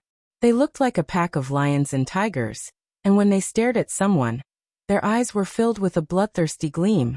Upon hearing Wu Qi's words, the middle-aged man turned to look at Wu Qi and said, "Are you Tan Lang? The Tan Lang who cultivates both fleshly body and magic under Third Brother's command? Hee boy, kneel down before me and swear that you will only obey my orders for the rest of your life. Otherwise, you won't get any benefits today." Amidst the strange laughter, a burly man with a pitch-black body and a pair of blue eyes behind the middle-aged man leaped in front of Wu Qi, slapping his palms forcefully on Wu Qi's shoulder, trying to force him to kneel before the middle-aged man. Wu Qi flew into a rage. He had just been insulted by Gao Chenli, and now this guy was provoking him as well. Ignoring that he was in King Yangshan's mansion, Wu Qi snapped, "Are you courting death?" Scram. Black dragon scales covered Wu Qi's right fist as he thrust it toward the burly man's chest. Chapter 738. His fist was covered in 3 layers of black dragon scales. Under Wu Qi's control, the first layer of dragon scales straightened up one by one, making his fist look like tens of razor blades. Dragon scales were famous for their toughness and sharpness. Before the man's palm touched his shoulder, Wu Qi's fist landed on the man's chest. The dragon scales easily shredded the man's half-body armor, and Wu Qi's fist went straight into the man's body. The dragon's scales vibrated intensely, shredding the man's heart. Puff. Wu Qi's fist came out from the man's back. Blood soaked the scales on his fist, and the black dragon scales were greedily absorbing the man's blood essence. Silently, the Inferno Hellfiend scripture was activated. The purgatory flame crazily extracted the man's blood essence and poured it into the dragon scales, making these dragon scales even tougher. Using the Inferno Hellfiend scripture to absorb the blood essence of others to strengthen one's own body was one of the evilest magics in the Inferno Hellfiend scripture. If Wu Qi wasn't in a fit of anger right now, and these people attacked him for no reason, he wouldn't want to use such an evil move on a stranger. The middle-aged man stared at Wu Qi in a daze. The man who attacked Wu Qi just now was the strongest general under his command. But in Wu Qi's hands, how could his strongest general be so vulnerable? Even though he was a little careless, he couldn't possibly be killed by a single punch, could he? The man's body quickly withered and decayed. Soon he turned into a puddle of dust and dissipated in the wind. The dragon scales on Wu Qi's fist were coated with a faint layer of blood, sparkling with a dazzling blood-red light under the sunlight. Slowly deactivating the dragon kill on his fist, the dragon scales on Wu Qi's fist shrunk back into his flesh piece by piece. He coldly looked at the man in embroidered robes and shouted in a deep voice, "Your grandfather is not in a good mood right now. You better not provoke me." The man's face suddenly turned extremely unsightly. "How dare you? I'm Jiyu, king of Yangqiu. Why you are just a subordinate of third brother. How dare you speak so rudely to me? You, this prince will beat you to death, you thing that doesn't know the difference between superior and inferior." With a furious roar, Jiyu's body abruptly grew to about 300 feet tall. With the blood of the Longbow Kingdom in his veins, he gave a loud cry as a bizarre smile flashed across his lips. Then he threw a punch at Wu Qi with all his might. The people of Longbow Kingdom were born with the ability to control some natural energies, and the energy Jiyu had mastered was the power of thunder. His huge fist was covered in a thick layer of lightning that looked almost tangible, as he smashed it down towards Wu Qi's head with the force of a thunderbolt. Wu Qi's chest tightened. Jiyu's punch was so powerful that even with his current overall strength, Wu Qi dared not say that he could withstand it. Jiyu was the son of King Yangshan, Ji Kuei, and a concubine from the Longbow Kingdom. The concubine came from a clan with a very high status in the Longbow Kingdom, and it could be said that she had inherited the purest bloodline of the ancient Longbow Kingdom. Therefore, Jiyu was extremely talented, and with his innate divine strength, he was able to kill a flood dragon at the age of 3. Among the 4 sons of King Yangshan, Jiyu's divine strength was the strongest, and even among the members of Jiyu's imperial clan, his courage and strength were among the best. "You bastard! What makes you so great about being a prince?" After being used as bait to kill a Buddha, Wu Qi's stomach was filled with anger, and it was triggered by Gaochen Li when Jiyu bumped into him. Wu Qi, who was so angry that his eyes turned black, exploded like a powder keg, and he did not care about the consequences. "Since I'm no match for you in terms of pure strength, I'll fight you with divine abilities and magic. Even if you're a prince, what are you?" Wu Qi cursed. A beam of black light darted out of the top of his head, and streams of starlight poured down from Dark Ean's celestial tower. Suddenly, the time around Wu Qi changed subtly. Jiyu performed an incantation gesture with both hands, and the flow of time around his body remained normal, but the flow of time around his fist and his shoulder became chaotic. The flow of time around his fist had reached a maximum of 100 times, and the flow of time around his forearm was only about 10 times. However, the flow of time around his arm had reached 50 times, and the flow of time around his shoulder had reached a maximum of 100 times. The strange flow of time had caused Jiyu's arm to twist and crash, and the sound of bones and flesh cracking could be heard coming from his finger bones, forearm bones, arm bones, and shoulder bones at the same time. But the flow of time was too fast, and the flow of time around Jiyu's body remained the same. It was only after the breath of time after his arm was broken that Jiyu suddenly felt a sharp pain coming from his arm. With a miserable howl, Jiyu, who stood 300 feet tall, grabbed his right arm and jumped more than 2,000 feet into the air, then fell back and sat down on the ground. A deafening rumble echoed out as the front door of King Yongshan's mansion was smashed to pieces by his huge buttocks. Of the over 100 guards standing in front of the door, more than 30 of them failed to flee in time, and were also sat on by his heavy buttocks. After letting out a few wild howls, Jiyu's right arm suddenly shook in the wind, and a plume of purple mist swarmed out of the ground and rushed into his arm. Amidst jarring cracking sounds, his broken bones and flesh healed rapidly, and in just a second his injury was as good as new. Jiyu let out a furious roar as he pointed a finger at Wuxia and bellowed, "Tan Lang, how dare you go against your superior? You're dead." Wuxia gave a cold snort. "How dare I go against my superior? I'm dead." With a belly full of anger, Wuqi's body flickered. The starlight in Dark-Een Celestial Tower quickly converged, and in the blink of an eye, a huge silver axe was formed over Wuqi's head, emanating a frigid air. Grabbing the handle of the axe, Wuxia let out a long roar and swung it down towards Jiyu's neck. Clang! A loud clanging sound rang out, as a thick and heavy bronze shield appeared in front of Jiyu. Wuxia felt as if his arm was struck by a thunderbolt. From his fingertips to his shoulder blade, he felt a numbness in his entire arm. The silver axe condensed from the starlight shattered with a boom, transforming into countless silver beams that flew like the wind and shooting in all directions, riddling the street in front of King Yongshan's mansion with bottomless holes the size of bowls. The bronze round shield also trembled, and a clear crack appeared on the surface of the shield. Within the crack, there were fine ice crystals condensing. The skinny man with the shield was knocked back by Wuqi's axe. As his strength was much weaker than Wuqi's, he could not keep his balance, and could only stretch out a pair of huge wings from his back, flapping them wildly.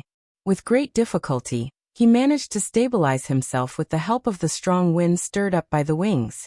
Wuqi gave a cold snort as his body suddenly expanded to about 100 feet tall. Layer after layer of black dragon scales emerged from his skin, and 2 dragon horns slowly grew out of his forehead. A fierce and violent aura of blood filled the air.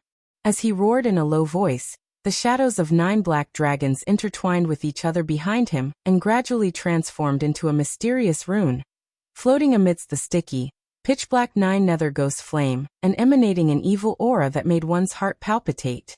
At the same time, countless dragon roars rang out from Wuqi's rapidly expanding blood vessels. Vigorous dragon energy flowed rapidly in them, and each of them let out a long roar that shook the heavens like a flood dragon. All the blood vessels in his body were connected, and it was as if 100 dragons were coiling around him. This was a strange sign that could only be seen when one had cultivated the dragon transformation script to a certain limit. Whistling noises of waves could be heard coming out from within his body. His blood kept scouring his internal organs, and an endless stream of energy kept rushing out from them, stimulating his body and making it grow several dozens of feet taller, while the aura emanating from him became even fiercer and more threatening. Gao's voice rang out. "Tan Lang, what happened? Just tell me. No matter who dares to bully you, I'll stand up for you." With a gloomy face and a slightly exasperated look on his face, Gao stood in the courtyard behind the mansion's main gate. Standing next to him were his elder brother, Ji Dai, his father, Ji Kuei, the former prefecture overseer of Zhong province, Feng Lingling, and a group of King Yongshan's trusted subordinates. The man who had just blocked Wuqi's axe with a bronze shield and saved Jiyu from Wuqi's attack was none other than Gao's 4th brother, Ji Lan, the king of Dongqiu. Ji Lan, who had the bloodline of the Feathermen, flapped the 2 wings on his back and glared at Wuqi angrily. Jiyu, who nearly had his head chopped off by Wuqi's axe, was stunned for a moment. Then he suddenly roared at the top of his voice, "Bullshit! 3rd brother, your man almost killed me. He almost chopped off my head with his axe. You stand up for him? How can you stand up for him? Father, 3rd brother's man almost killed me. He did it on purpose. He must have done it on purpose. 3rd brother, I'm not done with you." Ji Dai and Ji Lan's eyes flickered. Just as they were about to add fuel to the fire and help Jiyu, King Yongshan snapped, "How dare you? 2nd brother. Do you think you can hide the cause and effect of the matter from me? Shut up. All of you shut up. Somebody, repair the front gate of the mansion as soon as possible. You bastards, you are simply..." King Yongshan wanted to say a few harsh words, but it was his son who had stirred up trouble, so he could not go too far. He stared at the front gate with trembling hands. He could not believe that the front gate of King Yongshan's mansion was shattered by his own sons, but if this got out, he would be the laughingstock of the whole Diyu kingdom. For a moment, King Yongqiu felt like strangling Jiyu to death. King Yongshan gritted his teeth in exasperation, and finally managed to control the anger in his heart. He took a deep breath and looked up and down at Wuxia, who had transformed into a dragon man. Then he nodded and praised, "Wonderful. It has only been a little over a year for you to cultivate the dragon kill to this level, hasn't it? Very well, third brother, you've found a good helper this time." As soon as King Yongshan said that, Gao shouted, "Father, Tan Lang is indeed a good helper to me. If it weren't for him, how could I have killed the sovereign of the Myriad Immortal Alliance, that evil Taoist priest?" But second brother intentionally humiliated Tan Lang. "You must stand up for me." Jiyu jumped to his feet in a hurry, stamping his feet angrily as he roared, "Father, I was almost killed by Tan Lang's axe. You must stand up for me. If it weren't for third brother, how could Tan Lang have the guts to do that?" Ji Dai, the king of Qingqiu, stirred up trouble on the side. "Father, since when can servants beat their masters?" Ji Lan, with a round shield in his hand, sighed faintly and added fuel to the fire. "Father, which one is more important, a little subordinate or second brother? That axe almost cut me in half." While his four sons kept complaining and making noise, King Yongshan's face gradually turned pale, blue, and finally an ugly purple-black. Wuqia retracted the dragon kill and stood angrily to one side, glaring at Jiyu, Ji Dai, and Ji Lan. When King Yongshan saw the undisguised murderous gleam in Wuqia's eyes, he could not help but sigh again in his heart. If they were not his sons, he would have killed these bastards with a slap.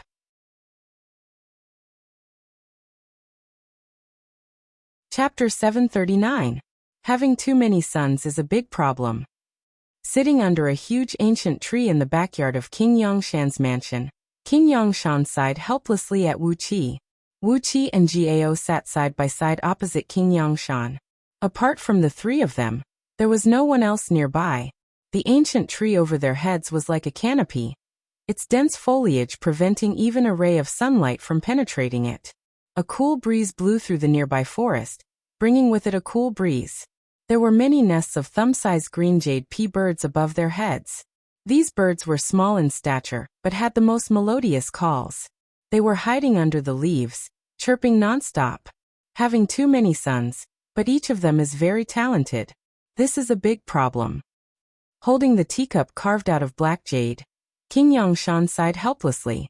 His expression was gentle, which was a miracle to those who knew King Yongshan well. King Yongshan had always been known for his ruthlessness and ruthlessness. Such a gentle expression, like that of a newly pregnant Virgin Mary, should not have appeared on his face. Wuqia glanced at Gao, who was taking small sips from the teacup, his face expressionless. Third brother is the same as his brothers. They all want to inherit this king's throne. King Yongshan flicked the teacup with his finger and said lightly, "There are thousands of kings in Diyu, but the most important ones are the 18 kings, including me. Unlike the other kings, these 18 kings have the qualifications to inherit the throne." Wuqia's heart skipped a beat. He glanced at Gao and thought, "This fellow has just been rewarded with an eon of life by the virtue of the heavenly Tao. Could it be that he really has a chance to become the human emperor in the future? If that's the case, I've made a fortune." King Yongshan glanced at Gao and said in a deep voice, "Take third brother for example. He has made such a great contribution that he was conferred the title of King Yufeng. But even if he is conferred the title of prince with the same title as me in the future, he will never become the human emperor." Putting down the teacup, King Yongshan counted on his fingers and said, "If the human emperor passes away, and the crown prince is not talented enough to awe the world, or if for some other reason no one of the human emperor's sons can inherit the throne, the Council of Elders will choose one of the 18 sect kings to inherit the throne." Gao picked up the teacup and drained it in one gulp, then placed it on the small table beside him. Wuqia slowly nodded his head. No wonder Jiyu and the rest had such an attitude towards him. King Yongshan sighed softly, then shook his head and said, Now it seems that third brother is the most talented one. If nothing unexpected happens, when my life comes to an end, there is an 80% chance that third brother will inherit my throne. But this is not a reason for you brothers to fight. Staring at Gao, King Yongshan said in a deep voice, "If you dare to kill your brother, I'll kill you myself. It's just a few sons. I'm still in the prime of my life, and I can still have more." Gao put his palms on the ground, bowed to King Yongshan, and answered respectfully, "Yes."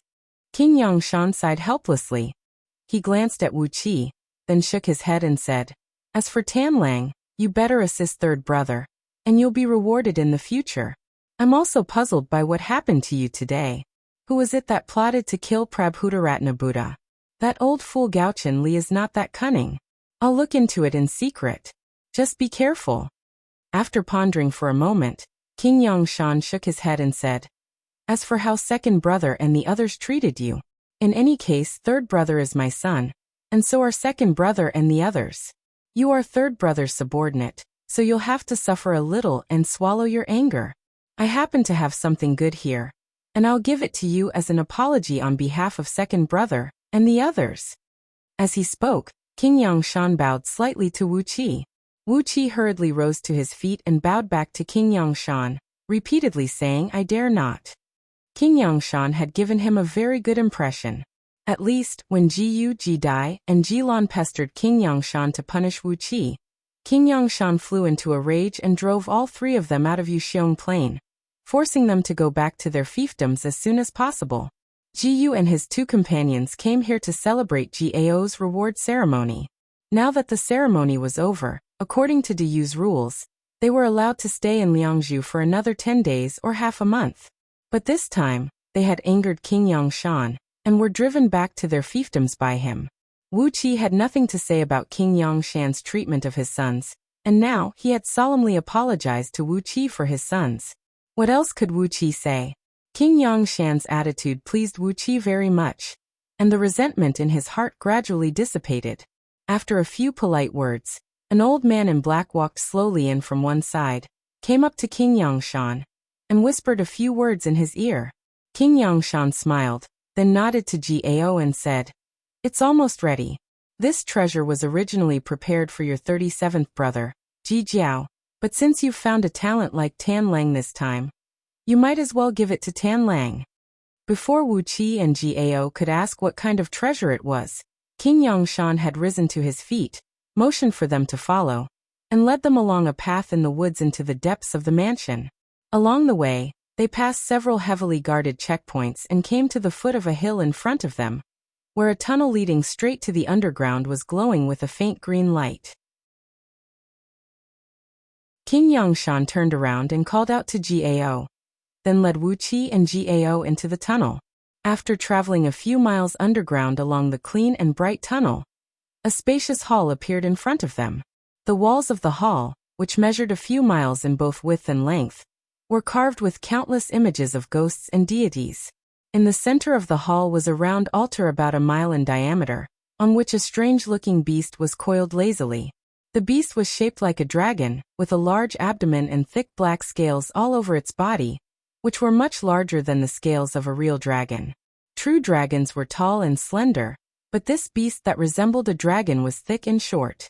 Its entire body exuded a sense of ferocious and tyrannical power. Its head was huge, and the dragon horns on its head were thick and strong. Its eyes were deep and gleaming with a dazzling blood-red light, and its big mouth was particularly eye-catching. When it opened and closed, a long scarlet tongue and rows of sharp teeth could be seen. Aobuzen shuddered and said dryly, "Is that a Taotai? TSK, its bloodline is pretty pure, isn't it? Is it male or female?" Back then Lao Tzu. This fellow was going to show off his romantic affairs again.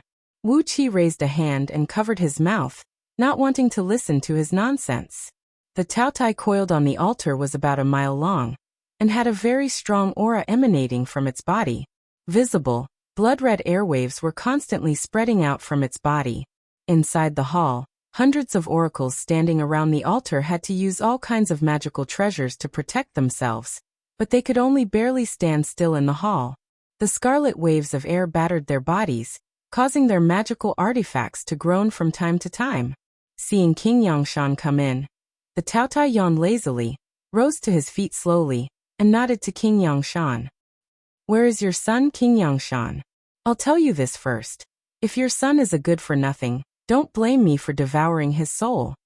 He licked his nose with his long tongue and said with a cold grin, "For a talent like Xiaolong with such aptitude, he should find a master with the best aptitude in the world."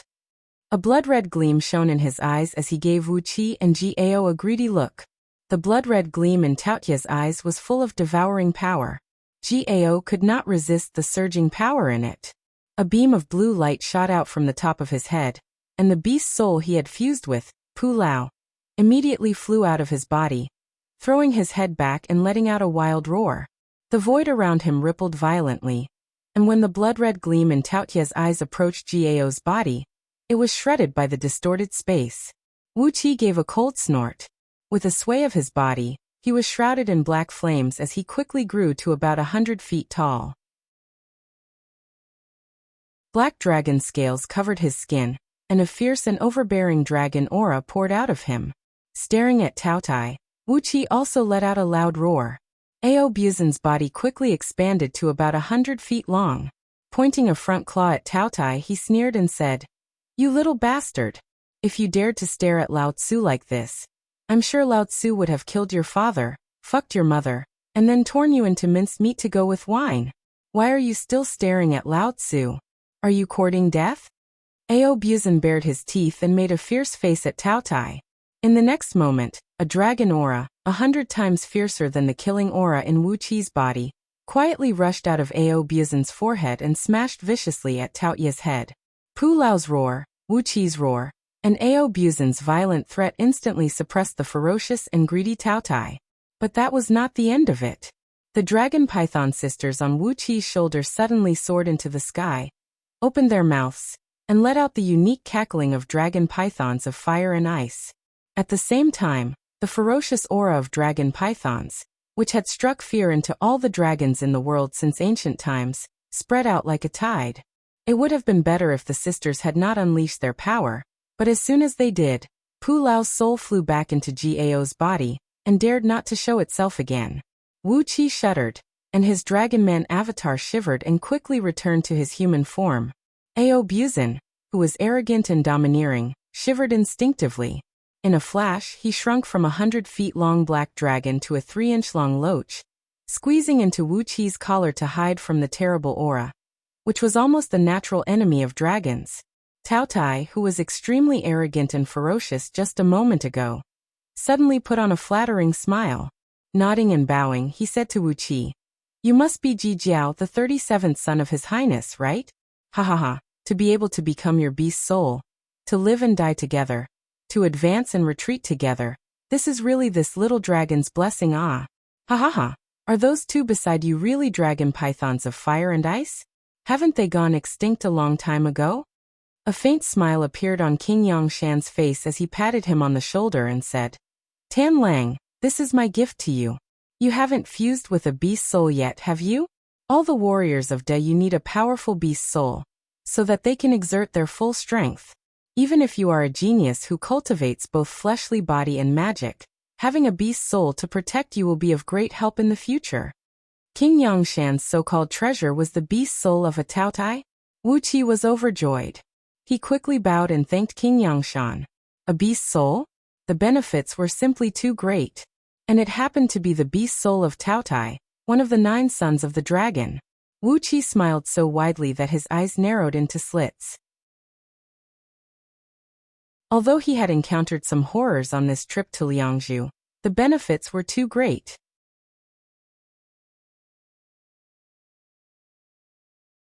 Chapter 740. The process of fusing with Taotia's soul reminded Wuqi of a very long time ago, when he and Yen Bugui first met, and the ritual he saw in the depth of Meng Mountains, when the barbarian girl was fusing with the beast soul of the water spirit serpent.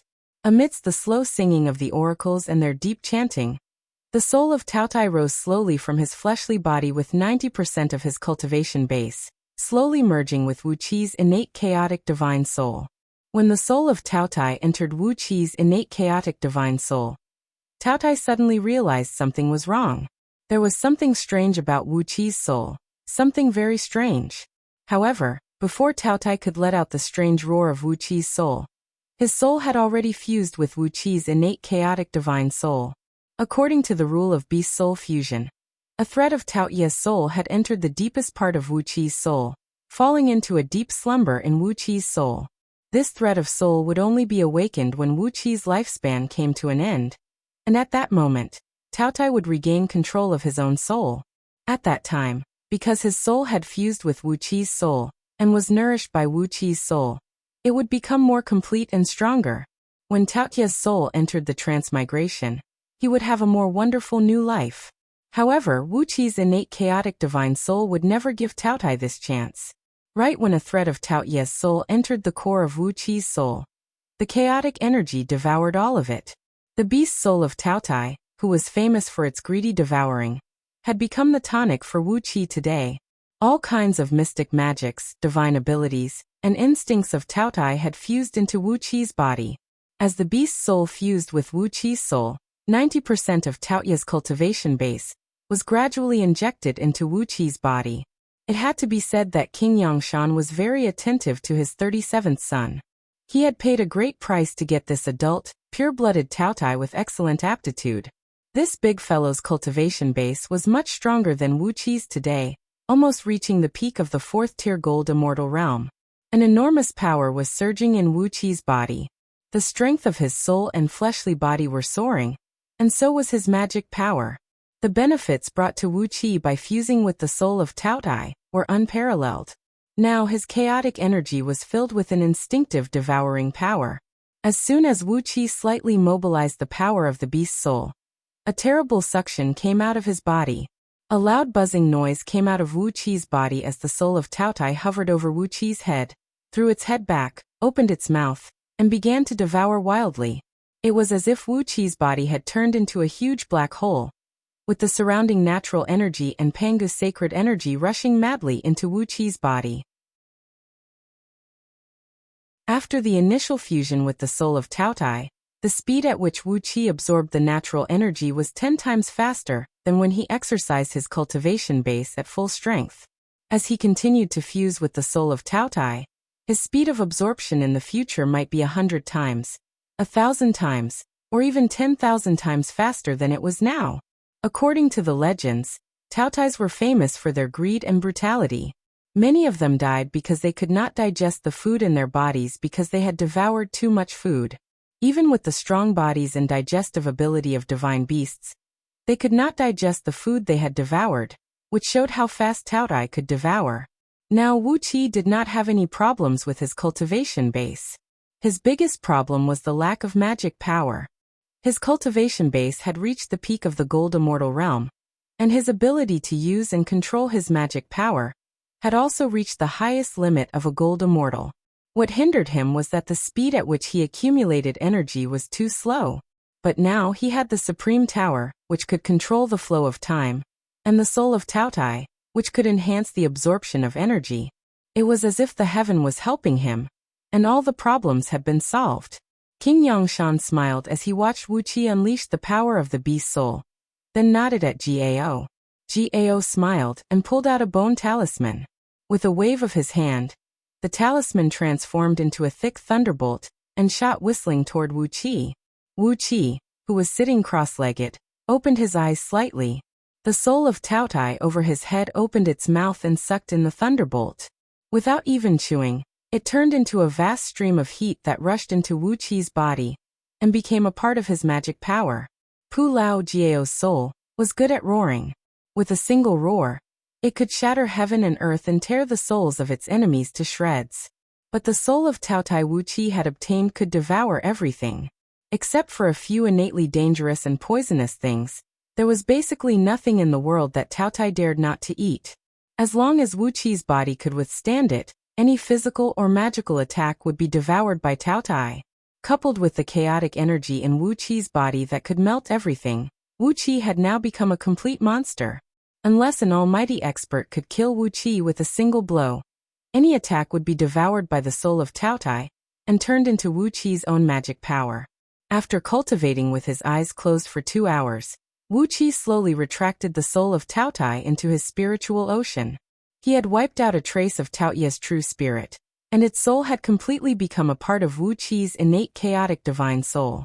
The benefits brought by the soul of Taotai were simply too great.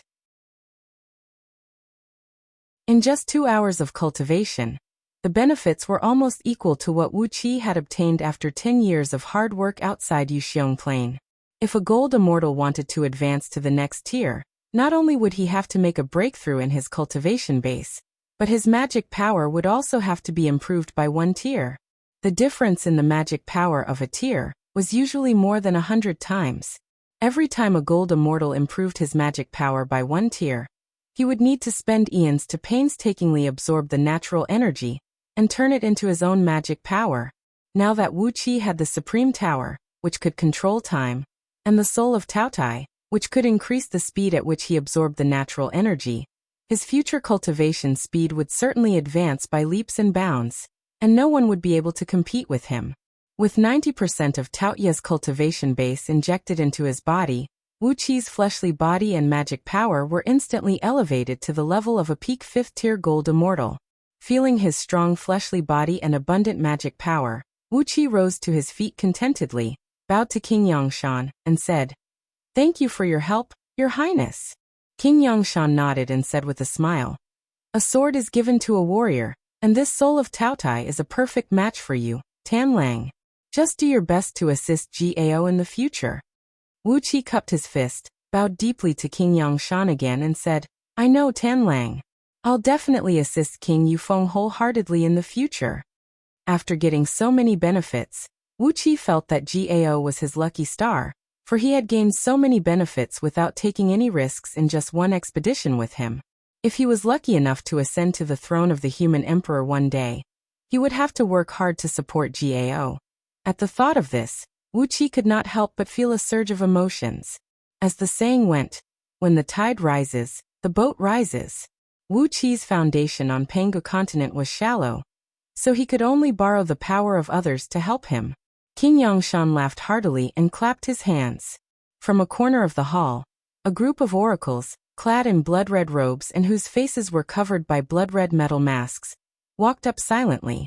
Carefully, they gathered around Taoyu's fleshly body and began to recite an incantation in a low voice. Taoyu's huge body floated up into the air and gradually shrank. When the Taoyu's body had shrunk to about 30 feet, they lifted the Taoyu's body and slowly walked into the main hall. Wuqi knew that according to the ritual of fusing beast souls with Diyu, Taoyu's fleshly body would be preserved with a mystic art. When Wuqi's lifespan came to an end and Taoyu's soul was reincarnated, if he got a better fortune than he got in this life, such as a body with perfect aptitude like the innate Tao aptitude, it would not be a big deal. But if the body he got in the next life was not satisfactory, he could still return to King Yangshan and retrieve his fleshly body in this life. After fusing with the souls of Diyu's warriors for so many years, their souls would be strengthened and perfected in terms of essence. So even if they did not get a better fortune in their next life, and were forced to retrieve their fleshly body, with a stronger and more perfect soul, they would be able to comprehend the heavenly Tao faster than they did in this life. The lifespan of human warriors was limited, unless they were lucky like Gao, who had been rewarded with an eons of lifespan by the heavenly Tao.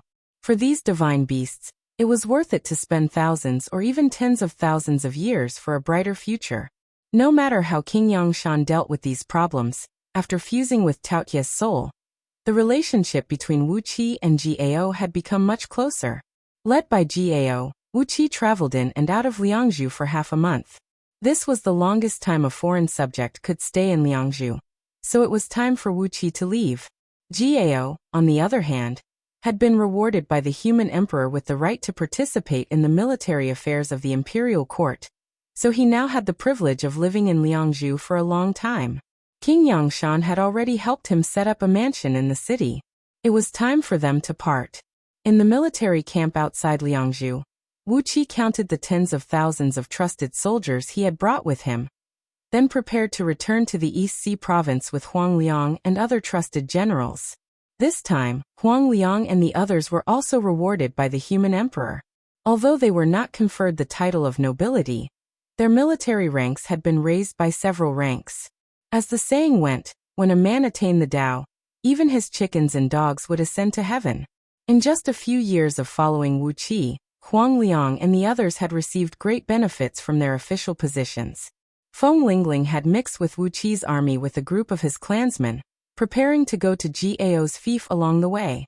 Gao was more than capable of leading the army to war, but when it came to reorganizing the internal affairs of his fief, he was a little clueless. Yu Qingqing was an expert in administration, but Gao and Yu Qingqing did not get along. Now Yu Qingqing had become the advisor of his elder brother, Ji Dai, while Feng Lingling had been sent by King Yangshan to serve under Gao. According to the rules of Diyu, after Wuqi had reported to Diyu's military court, he received a reply from them. After that, Gao spent a huge sum of money to buy a large number of powerful armaments for Wuqi from the military court, asking him to bring them back to the East Sea province. Gao escorted Wuqi 30,000 miles away from Liangzhu, and then Wuqi left the city. Leaving with Wuqi were Gao's generals, who were also conferred the title of nobility. With King Yangshan's help, these people were all given good positions, and they all left Liangzhu today. When he first came to Liangzhu, Wuqi was just a nobody in Diyu. But when he left, he had left a deep impression in the hearts of many people in Diyu.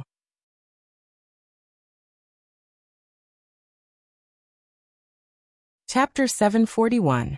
3 jade-armored dark turtle flying ships, 9 green-tailed scarlet heart scorpion flying ships, 18 one-horned fiery flood dragon flying ships, and 36 green-scaled jade-bone python flying ships. Dozens of large flying ships flew slowly across the sky at an altitude of less than 10 miles above the ground, each of which appeared to be empty. Under the military system of Diyu, each province was only equipped with a certain number of standard flying ships, which were only used as a means of transportation for soldiers and horses. Apart from the fixed number of standard flying ships, if a province wished to acquire other large armaments, it had to use its own funds to purchase them from the Temple of Craftsmen under Liangzhu's military court. These dozens of large flying ships were all powerful armaments that Gao had bought for Wuqi out of his own pocket. The jade-armored dark turtle flying ships were known for their defensive strength. The green-tailed scarlet heart scorpion flying ships were known for their lethality, and the venom from their stingers could strike fear into the hearts of even peak-level gold immortals. The one-horned fiery flood dragon flying ships were known for their individual offensive strength, but their group attacks were extremely powerful. Once launched, they could turn an area of 100 miles in circumference into a sea of fire, which was extremely effective against groups of heaven immortals and itinerant cultivators. The green-scaled jade-bone python flying ships were known for their untraceable speed, making them the best vehicle for chasing down fleeing enemies, or charging straight into enemy lines to claim the head of a general. Wuqi only had 10,000 soldiers under his command, but Gao had given him a total of 63 large flying ships. Although these ships were easy to control, when 10,000 soldiers were evenly distributed across the 63 ships, each of which was at least a few miles long, it was inevitable that the ships looked empty. All the ships were flying at the slowest speed, as if they were in no hurry to return to East Sea Province. Although they had left Yuxiong Plain, it was still a huge spirit cave. The closer they were to Yuxiong Plain, the denser the natural energy and Panga's sacred energy would be. Although it was not as ridiculous as Yuxiong Plain, it was still thousands of times stronger than any immortal abode or blessed land. The reason why Wuqi deliberately flew the ships slowly toward East Sea Province was to absorb more natural energy here. The soul of Taotai floated above Wuqi's head. A trace of Wuqi's clone replaced its true spirit and became the spiritual core of this soul. The hundreds of feet long Taotai opened its mouth and greedily absorbed everything around it. The natural energy of earth, water, fire, and wind, as well as the natural energies of thunder and earth, as well as the Panga's sacred energy that kept gushing out of the ground. An immeasurable amount of natural energy was rushing into his body at every moment. The Panga's sacred energy quickly fused into his limbs, bones, and internal organs, continuously strengthening his physical body and pushing the evolution of the true body of heaven and earth art bit by bit. Skin, bones, flesh, tendons, blood vessels, organs, and all the other parts of the true body of heaven and earth scripture worked together. Every part of his body was strengthened 100 times faster than the foundation scripture. The Panga's sacred energy here was endless, and Wuxia could strengthen his body in the most extravagant way. All kinds of spiritual energy quickly merged with the chaotic spiritual energy and turned into Wuxia's own cultivation base. The innate chaos divine soul sat cross-legged in Wuxia's psyche ocean, emitting a bright light that lit up the boundless psyche ocean. Earth, water, fire, wind, rain, thunder, all natural phenomena were roaring and boiling in Wuxia's spiritual ocean. There was also the divine flame of order, the divine flame of void, the divine flame of great tranquility, the divine flame of inferno of hell, the 9 nether ghost flame, and many other divine flames and ghost flames that Wuxia had mastered. They hovered above the innate chaotic divine soul like tiny suns, emitting all kinds of strong lights that illuminated tens of thousands of miles. Apart from that, around Wuxia's innate chaotic divine soul, all kinds of divine beasts were hovering in the air. Massive amounts of chaotic energies were flowing into these divine beasts' bodies, nourishing them and strengthening them.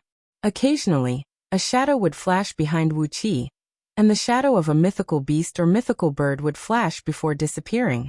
His body would emit an indescribable aura, vast and mighty, as if he was a mythical beast from the prehistoric times. The innate chaotic divine soul allowed one to multitask at the same time, and its mysteriousness could not be fully described with words. Wuxia had only separated a small part of his mind to control the Taotai soul to devour natural energy, and to control the circulation of the true body of heaven and earth scripture, the 7 foundation elevating technique, and the dragon transformation script. Most of his mind had fused with the kaleidoscopic star core that he had placed in his chaotic interstitial world. Since Yu Chun and the other sect masters and elders of Yantian Palace had failed to activate the kaleidoscopic star core, there was only one way to obtain the heavenly Tao of innate stars contained within it. Apart from a unique incantation gesture and incantation, one would also need chaotic energies as a catalyst. No matter how mighty one's magic power was, one could only destroy the kaleidoscopic star core at most, and never obtain any benefits from it. At this moment, in Wuxia's interstitial world, the kaleidoscopic star core was hovering in the boundless void, emanating dazzling starlight that filled Wuxia's small interstitial world. Amidst the rapidly flickering starlight, 108,000 huge silver light balls could be vaguely seen spinning at high speed. Every now and then, mysterious energy waves would surge out of these silver light balls, causing the endless chaotic energies in Wuxia's interstitial world to tremble violently. Wuxia's muscles were trembling. The corners of his mouth curved upward, and he almost burst out laughing. This kaleidoscopic star core contained 108,000 grand daos of the stars, and they corresponded to the fate of life, death, calamity, fortune, mystery, trap, entrapment, despair, joy, anger, sorrow, ring, nobility, inferiority, purity, and turbidity. Each great Tao of stars was completely different from all the other stars in the universe, and contained endless mysteries. If one could fully comprehend any great Tao of stars, and obtain enough natural energy to form the true form of the star, one could immediately give birth to a celestial lord whose power was not weaker than a peak-level gold immortal. Just like Patriarch Miaoying, who lived in the dark abyss of the Northern Ocean, she was given the title of Nine-Yin Celestial Lord by the Celestial Court. It was because she had mastered the innate Nine-Yin principle of the Nine-Yin star, and had formed the true form of the Nine-Yin star, that she was given the title of Celestial Lord. It was also with the help of the innate Nine-Yin principle that Patriarch Miaoying was able to break through the realm of gold immortal and become a primordial immortal. But in this kaleidoscopic star core that Wuxia had mastered, there were 108,000 great Tao of stars. Laughing under his breath, Wuxia could not help but shake his head. This kaleidoscopic star core was one of the supreme treasures in the primordial chaos, and was much stronger than those innate stars that had only given birth to a few dozens or hundreds of great Tao. But there was a limit to one's strength, and Wuxia did not think that he could fully comprehend all 108,000 great Tao. The only use of this kaleidoscopic star core was to set up a formation and improve Wuqi's actual combat strength. What a pity! Wuqi sighed lightly, then laughed and said, Fortunately. It was a pity that this kaleidoscopic star core could not form a star, and the heavenly Tao that it had nurtured for countless eons in the primordial chaos was wasted in vain. Fortunately, this kaleidoscopic star core did not fall into the hands of those almighty experts who knew what was good for it. Otherwise, those almighty experts would have obtained an extraordinary treasure with incredible power, and Wuqi would not be so lucky. Even if I can't fully comprehend the 108,000 star core, it will still be beneficial to me. His hands changed incantation gestures, and the kaleidoscopic star core in his interstitial world disintegrated with a loud rumble, turning into 108,000 balls of silver light that spread out in a marvelous spiral path in Wuqi's interstitial world. A tremendous suction force rushed out of these 108,000 balls of silver light, and the chaotic energy around Wuqi kept rushing into them. The suction force was so strong that it actually emptied Wuqi's chaotic energy. He gave a muffled snort as the sudden tremendous suction force inside his body caused Wuqi's body to collapse inward, and blood oozed out of his 7 apertures. He gave a deep cry, and the mountains and hills he had plundered from Green Cliff Planet, Myriad Immortals Planet, and other planets in his interstitial world disintegrated at the same time, turning into a vast amount of natural energy, and fusing into the silver light that was trying to condense into stars. At the same time, the huge energy veins he had plundered also quickly fused into the silver light. In just the space of 3 breaths, 108,000 sesame-sized silver light specks had taken shape in Wuqi's interstitial world. Surrounding an invisible point in the void, these light specks formed a huge spiral galaxy with 16 spiral arms, rotating at an extremely slow speed. An extremely mysterious aura emanated from this tiny galaxy, and Wuqi could clearly sense that his innate chaotic divine soul was benefiting greatly from it at every moment. His divine soul was slowly growing stronger, and so was his cultivation base. Wuqi seemed to have comprehended something about the profound principles of life, death, disaster, fortune, mystery, trap, despair, joy, anger, sorrow, nobility, inferiority, purity, turbidity, and so on. But at the same time, it was as if he had not comprehended anything at all. In short, it was a strange feeling that could not be described with words.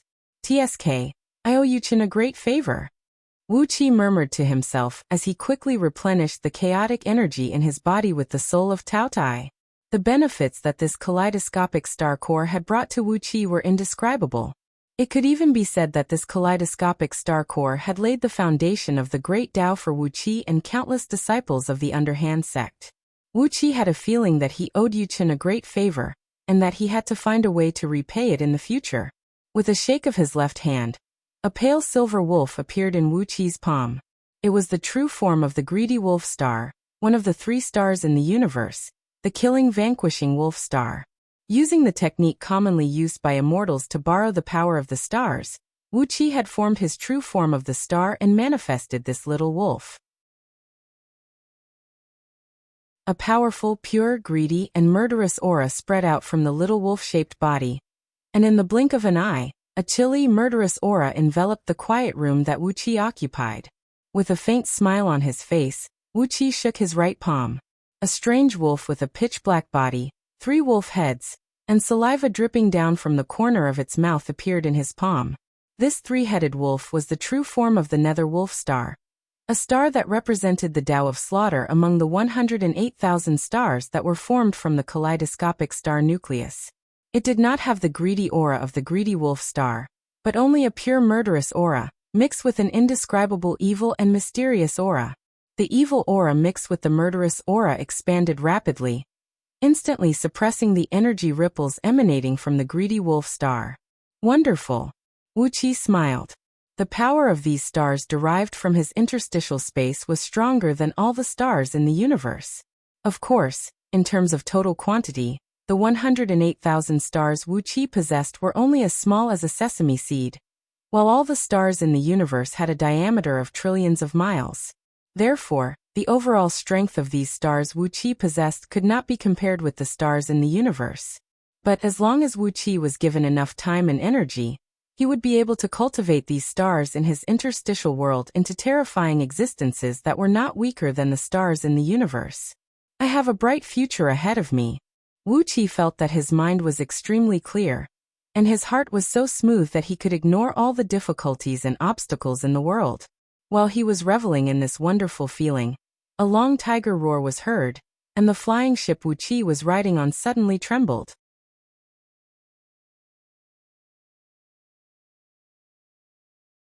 Chapter 742. The tiger's roar came endlessly, like the endless rustling of pine trees in the deep mountains. From the moment Wuxia heard the tiger's roar to the moment he retracted all the cultivation techniques, hid all the chaotic energy in his body, concealed all his aura, and strode out of the room, it had been a quarter of an hour. The tiger's roar did not stop. It lasted for a quarter of an hour, and the flying ship Wuxia was riding on only vibrated for a quarter of an hour. When he came to the bridge on the highest floor, Huang Liang had already commanded all the flying ships to form a tight defensive spirit tortoise formation with the 3 flying ships as the core. It was a defensive formation specially made by Great Yu for the Jade Armor Dark Turtle flying ship, which had a very strong defense and survivability on the battlefield. The 3 jade-shelled Mystic Turtle flying boats were surrounded by 60 large flying boats. The 3 turtle-shaped jade lights covered an area of 100 miles. The 60 flying boats shot out countless bronze chains to connect with the jade-shelled Mystic Turtle flying boat in the center. The energy cores of all the flying boats were connected through these bronze chains. Powerful spiritual power ran back and forth in the chains, forming a large net that protected all the flying boats in the center. A white sound wave visible to the naked eye came from a mountain in the distance, but the 3 turtle-shaped jade lights firmly blocked the attack of the white sound wave. The sound wave shattered on the jade-colored light wave after wave, turning into wild gusts of wind that blew in all directions, but the flying ships did not move at all. The wild gusts of wind rolled up the small hills on the ground. As soon as Wuxia walked into the bridge, he saw through the thick crystal wall in front of the flying ship that a mountain several miles high was uprooted and thrown into the sky. This was the power of a single roar. If Huang Liang had not reacted accurately and formed the spirit tortoise formation with amazing defensive power in time, those green-scaled jade-bone python flying ships, which flew extremely fast but did not have great defense, would have been damaged. Huang Liang was greedy, lustful, wretched and despicable. Moreover, he was greedy for life and afraid of death. He was really not a good candidate to be a general. However, it was his cowardice that allowed him to make the most correct response. Just like when Wuxia was taken into the Buddhist kingdom by Ming Li, and just like today when he was attacked by the tiger's roar, Wuxia patted Huang Liang, whose forehead was drenched in cold sweat, and said with a smile, "Well done. Do a good job. Next time we can make some contributions. This marquis will guarantee that you will also be conferred the title of marquis for fun." Huang Liang, who was pale with fright, immediately became spirited. With Wuxia in front of him, his back was much stiffer. He held his head high and shouted, "You are right, Marquis of Zhou. My brothers and I will definitely follow Marquis of Zhou and make more contributions." With a ruddy face, Huang Liang turned and shouted at the mountaintop tens of miles away, "With the Marquis of Duec here, who dares to block our way? Touch your neck and see if you have washed it clean, or we will chop off your head and kick it like a ball." Huang Liang's cultivation base was not very strong, but he was still a cultivator of the first Panga heaven. Therefore, his roar was full of energy and awe-inspiring. His roar created a cyan sound wave in the air. The sound wave, visible to the naked eye, shot forward like a meteor, and fiercely collided with the white tiger roar. Crack! Huang Liang's roar was shattered by the white sound wave, and his voice became stuttering and intermittent. But because of the strong wind, his voice still managed to travel more than 100 miles away. Along with a cold snort, the mountaintop in front of them suddenly rose into the air. Strong gusts of wind carried the mountaintop, which was tens of miles in circumference, and slowly flew towards them. Wuqi's eyesight was excellent. Without using any divine ability, he had already seen dozens of strange-looking men and women standing on the top of the mountain. Their clothes were very different from those of Diyu, and even those immortals. Most of the men were tall and majestic. Their chests were bared, but they wore short skirts made of various animal skins. A few of them wore half-heart covering armors on their chests, and arm guards of various colors on their arms. The arm guards were simple and unadorned, exuding an air of savagery. Most of them were shaped like the heads of wild beasts, with all kinds of runes and patterns carved on them. As for the women, they were all beautiful and strong. They were clad in tight-fitting shorts and short battle skirts, while some of them wore short-sleeved shirts, and some only wore metal armors that looked like bikinis. Their wrists were equipped with shields, and their hands were armed with various short spears and swords. One or more strange-looking spirit beasts were crouching beside each of these men and women. These spirit beasts were baring their teeth and staring at Wuxia with fierce gleams flashing in their eyes, as if they would attack Wuxia and the others at any time. A silver-haired man, standing 20 feet tall and muscular, stood at the forefront of these men and women. He had his arms crossed over his chest, and a pair of ferocious eyes were fixed at Wuxia and the few captains standing next to him through the crystal wall. There was a faint black king character in between this man's eyebrows. A few steel needle-like whiskers grew on both sides of his cheeks, and 4 extremely long fangs poked out of his lips. No matter how one looked at him, he looked like a ferocious tiger that had transformed into a human form.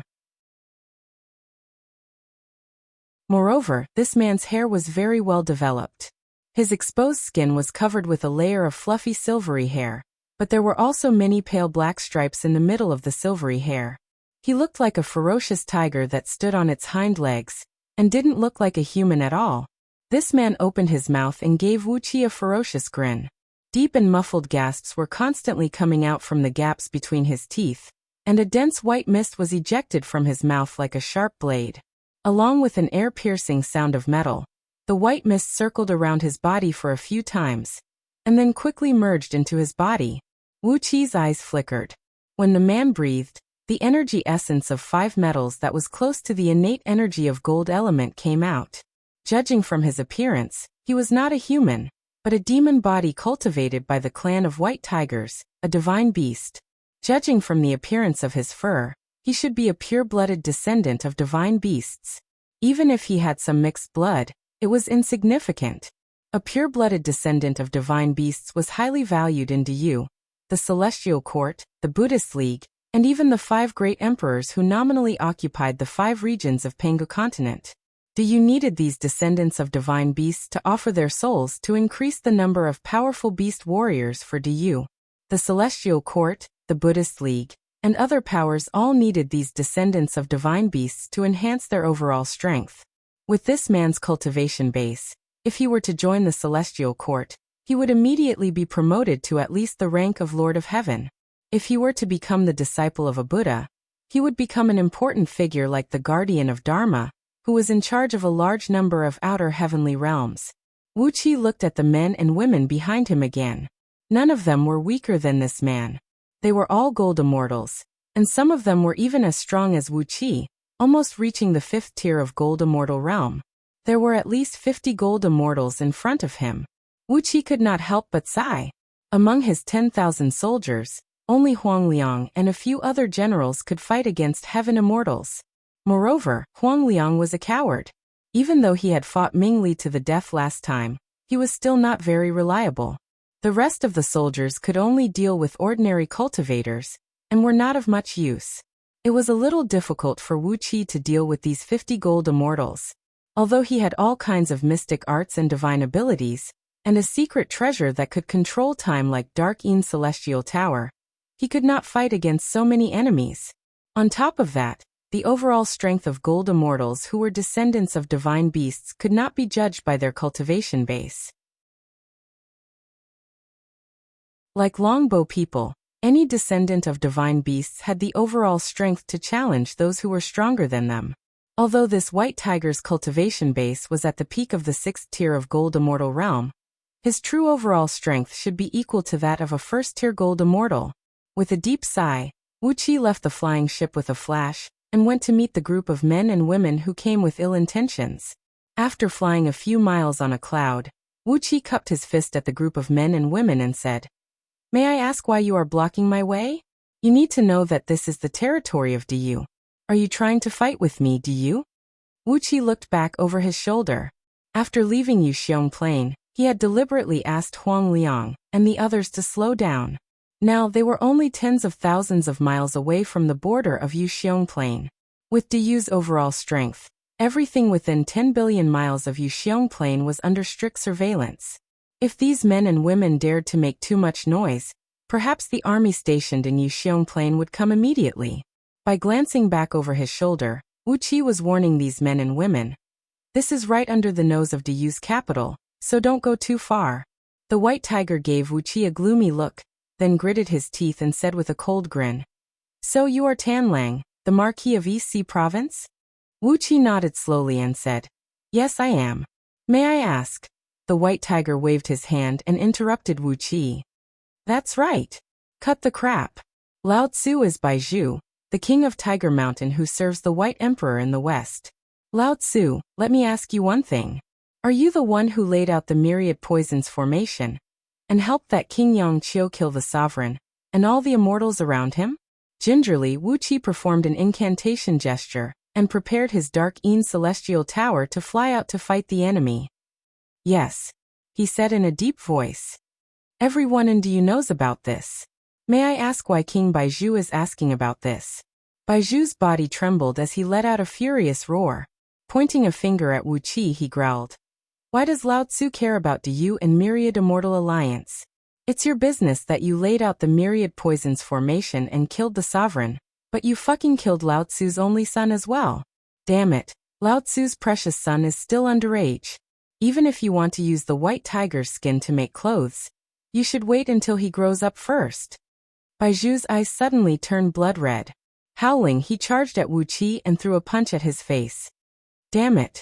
Lao Tzu has been waiting here for 7 days and 7 nights, and you little bastard are finally here. Give me back the life of Lao Tzu's son. As soon as Baizhu moved, the natural energy within 1,000 miles around Wuxia immediately changed.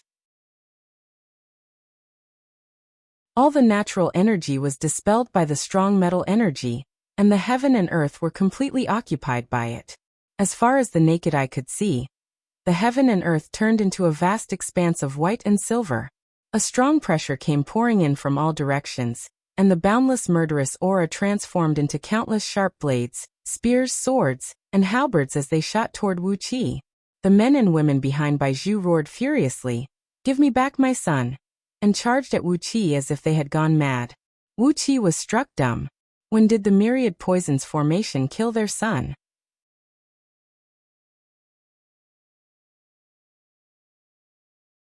Chapter 743. An ordinary weapon conjured from gold element energy? Wuxia was not afraid of such a thing. The black 9 nether ghost flame soared into the sky. Together with a frigid air, the filthy and evil ghost flame transformed into 9 black flood dragons that twisted and wheeled behind him. Countless weapons that came flying toward him were hit by the black flame and immediately disintegrated, no longer looking as ferocious as before. But the biggest threat was Baizhu. The burly man opened his mouth and took a deep breath. In an instant, all the gold element energy within 1,000 miles turned into a torrent and rushed into his mouth. A dazzling light burst out of Baizhu's body. The silver light was accompanied by countless sharp thorns, and as he swooped down on Wuxia, they tore through the void and left behind countless tiny black marks. Baizhu's fist came smashing down toward Wuqia's face like a meteor. A ball of silver light flickered and danced on his fist. It was as hot as a flame and gave off a dangerous aura that made one's heart palpitate. Wherever the silver light passed, the void was torn apart as if it had been shattered. The fist was still dozens of feet away from Wuqia's face, but the cold wind had already cut tiny bloody marks on Wuqia's face. Taking a deep breath, Wuxia gave Baizhu a mysterious smile. A beam of black light rushed out of the top of his head, and amidst it, the dark celestial tower expanded rapidly, growing from the size of a fist to tens of feet tall. Streams of silver starlight poured down from the edge of the tower, twisting and turning in the air like auroras, filling the air with a magnificent 7-colored glow. The fact that Baizhu was able to disperse all the natural energy within 1,000 miles, leaving only the unique energy of the 5 elements, had a great impact on Wuxia.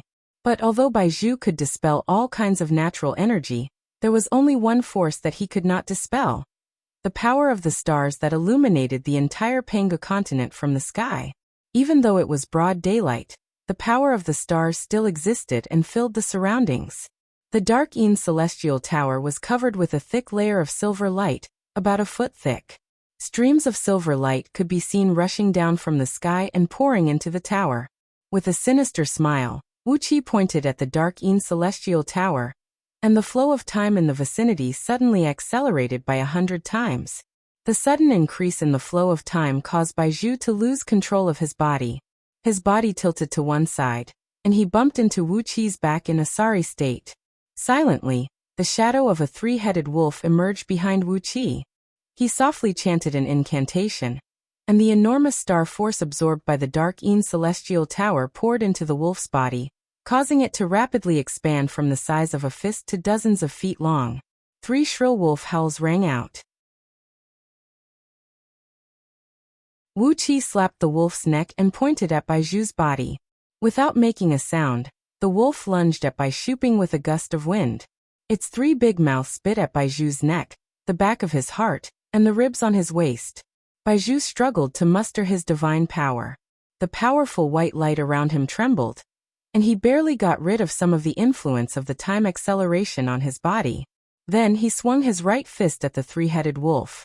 At the same time he sneered and said, "How can a little trick like borrowing the star force hurt Lao Tzu?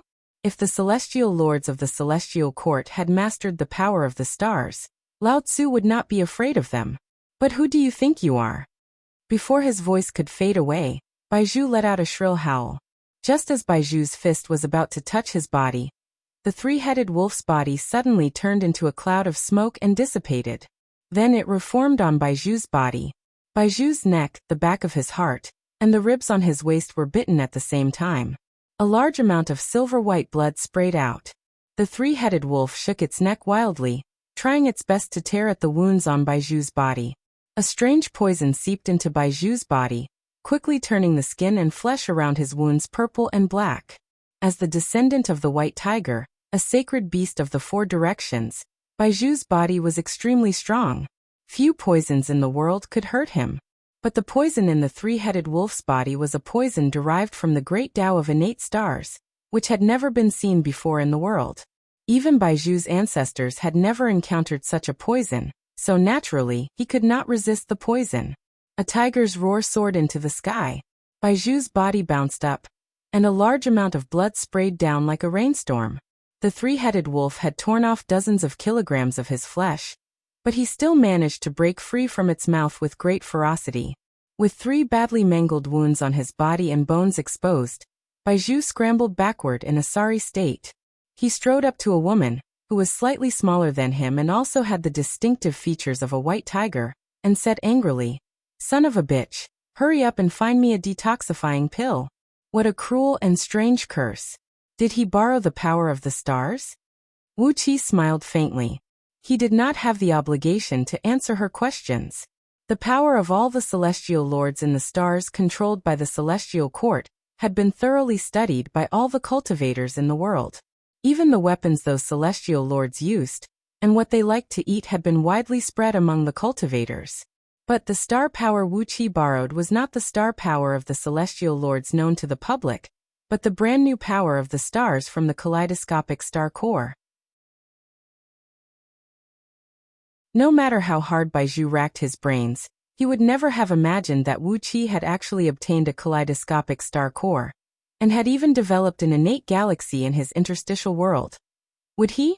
Laughing coldly, Wuxia turned to look at the dozens of men and women who were following closely behind Baizhu. He gently stroked the body of the 3-headed wolf next to him and cried out in a low voice, "Be careful, Ao Buzan. How much you can gain will depend on your own abilities." Among the men and women who were charging at him, 2 couples were obviously the descendants of the flood dragons.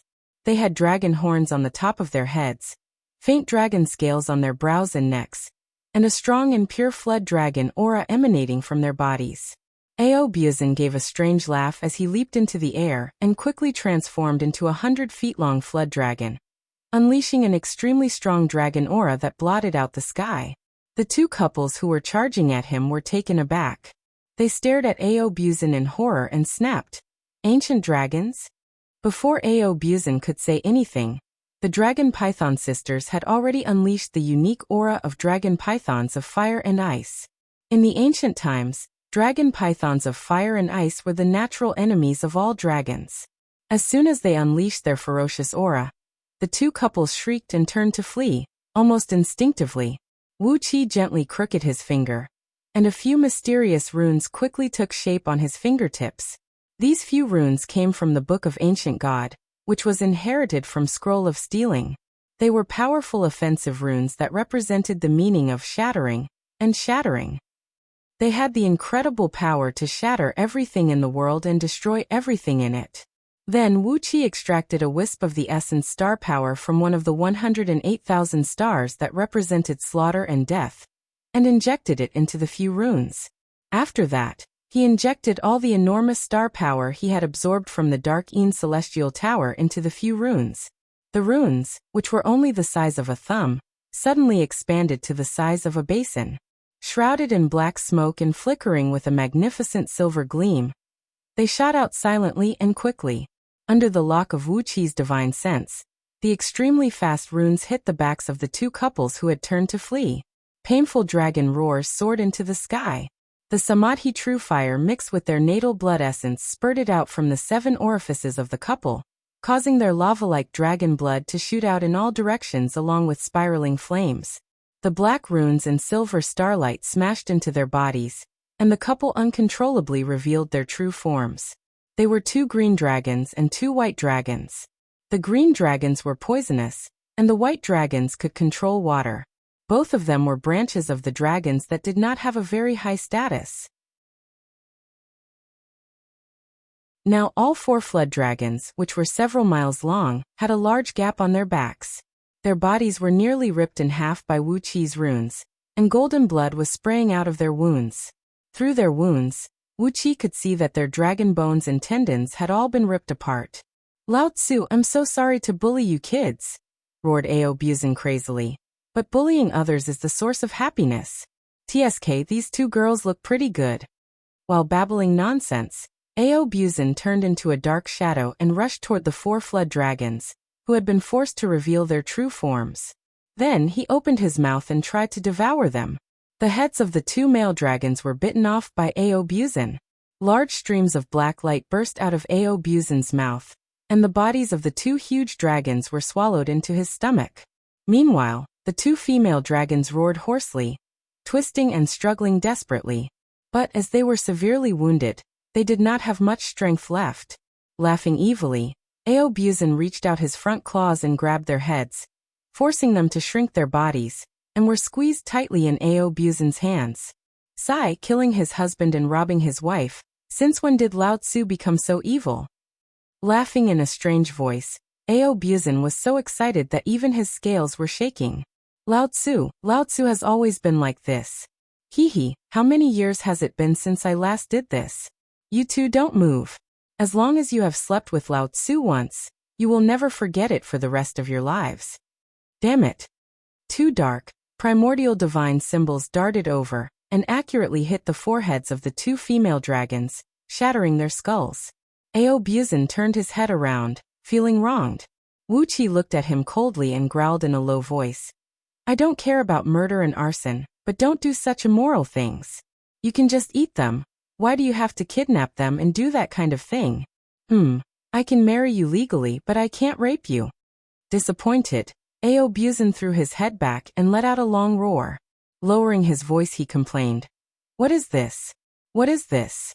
TSK, what a pair of beautiful ladies. Marry legally? Bah, a real man, who would be stupid to marry legally. That's so satisfying, isn't it?" Letting out a long sigh, Aobuzin did not feel guilty at all. He stuffed the 2 female dragons into his mouth and ate them as well. Even Wuqia could not help but grimace when he saw that. He knew that Aobuzin was definitely not a good guy in the past, and now he was even more certain of that. Generally speaking, even the most ferocious of evildoers would not devour their own kind. But Ao Buzan had eaten 4 flood dragons just like that.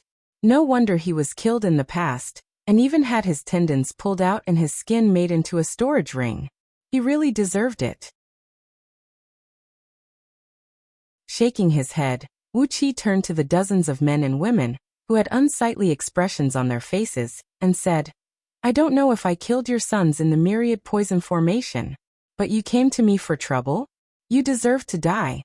Pointing his finger out, 360 balls of silver light shot out from the dark celestial tower, transforming into silver light beams about 1 mile in size and hovering high up in the sky. A strong power of stars enveloped the surroundings, and the void abruptly turned into a vast silver ocean. Wuxia had quickly deployed a great formation.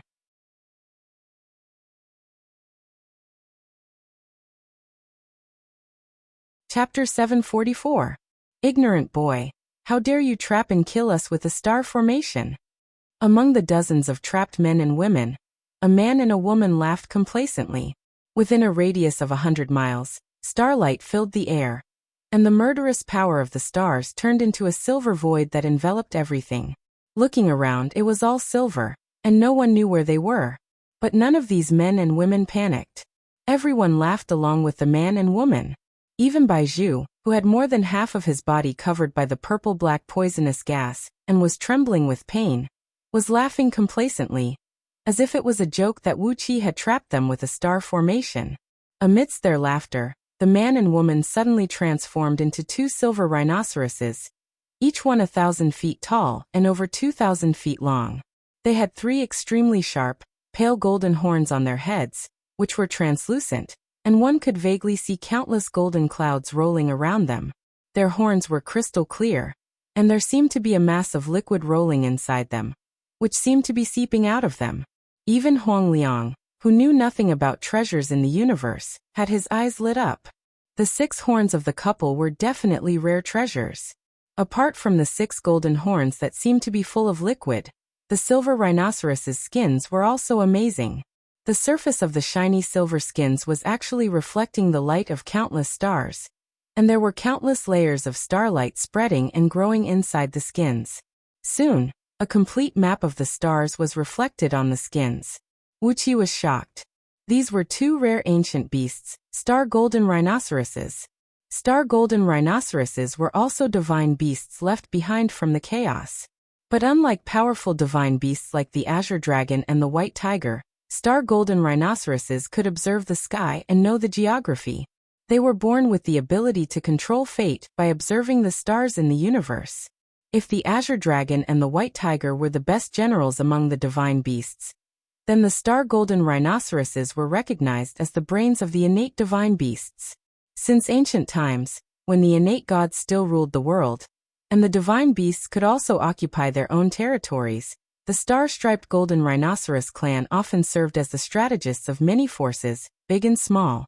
They even became the masters of some forces, and all actions were based on their plans. However, after the rise of the human tribe, the immortal tribe split from the human tribe. The human tribe and the immortal tribe joined forces to defeat the innate deity and destroy the innate deity's rule over this world. That was when the tragic years of the star-striped golden rhinoceros came. Like dragon pythons of fire and ice, for those greedy immortals, every part of star golden rhinoceros was a treasure, and even their fur was the best material for making talisman brushes. So after the human race occupied Pango continent, and the immortals occupied outer heavenly realms, the star golden rhinoceros race was almost wiped out in just 1 eon. As he quickly recalled the information about the star golden rhinoceros, Wuxia laughed and said, "Well, just when I thought my formation was lacking a few formation flags to control the power of the stars, you've brought them to me. Well, your horns can be used to craft at least 36 formation flags, and your bones can be used to craft 1,080 star banners. How wonderful!" Amidst his laughter, Wuxia slapped the back of his head, and the 9 nether ghost flame transformed into a giant hand that measured a few miles in circumference, grabbing at the 2-star golden rhinoceros with a frigid and evil aura. Wuxia was overjoyed. If he could skin these 2-star golden rhinoceros, and refine them into formation flags and star banners that could control the power of the stars, the power of his star formation would be increased by at least 10 times. Every hair on a star golden rhinoceros was born with the best combination of star power, and had the power to control the power of the stars.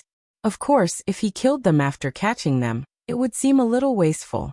Wuxia blinked his eyes, then nodded and said, "Well, sustainable development is a scientific concept of development. You can't kill the goose that lays the golden eggs. Just be obedient and go to my livestock pen in the EC province to reproduce. I happen to have a prescription that can help you ancient divine beasts reproduce, and I can guarantee you a prosperous family." The two-star golden rhinoceros were trembling with anger when they heard that Wuxia was going to use them to craft formation flags and star banners, and when they heard that Wuxia was going to rear them like livestock, they were even more furious.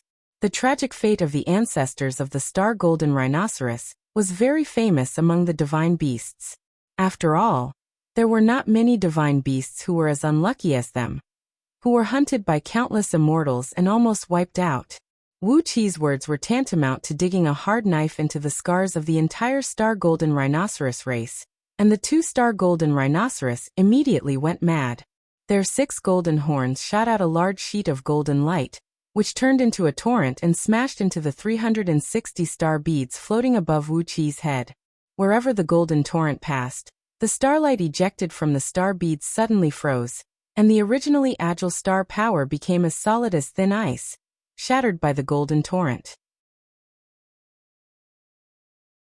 Crisp explosions rang out everywhere in the silver void, and before long, large cracks appeared in the silver void, through which one could see the beautiful scenery of green mountains and clear waters outside.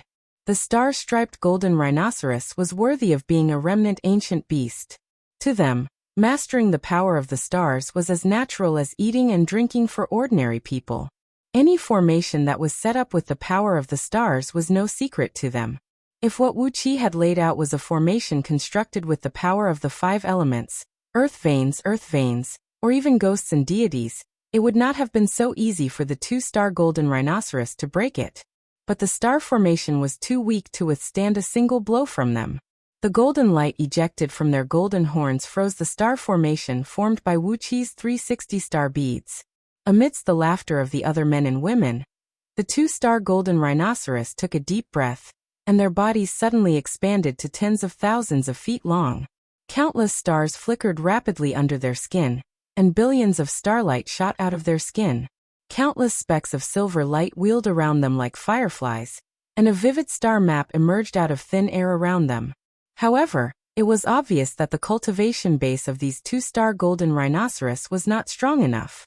The star map they could activate probably only accounted for less than 10% of the stars in the sky, but its power was already frightening enough. Wherever those tiny specks of silver light passed, Wuxia's formation quickly disintegrated, and the silver void was soon swept away. The two-star golden rhinoceros laughed aloud and said, "Tanlang, you little boy, we can break your star formation with just a flick of our fingers. What else do you have to rely on? You've laid out a myriad poisons formation, and killed our beloved son. Today, we'll capture you first, and then we'll settle the score with the human emperor." The dozens of men and women who followed closely behind the rhinoceros roared in unison. "That's right. Let's capture this boy first, and then we'll settle the score with the human emperor. Even the current human emperor has no reason to kill our son for no reason." There was also a woman with a strong figure, a beautiful face, and a few faint animal tattoos on her cheeks. She snapped, "Even the great heavenly venerables of the celestial court are too lazy to get involved in the shady business between you and the union of 10,000 immortals. Why do you want to involve our son?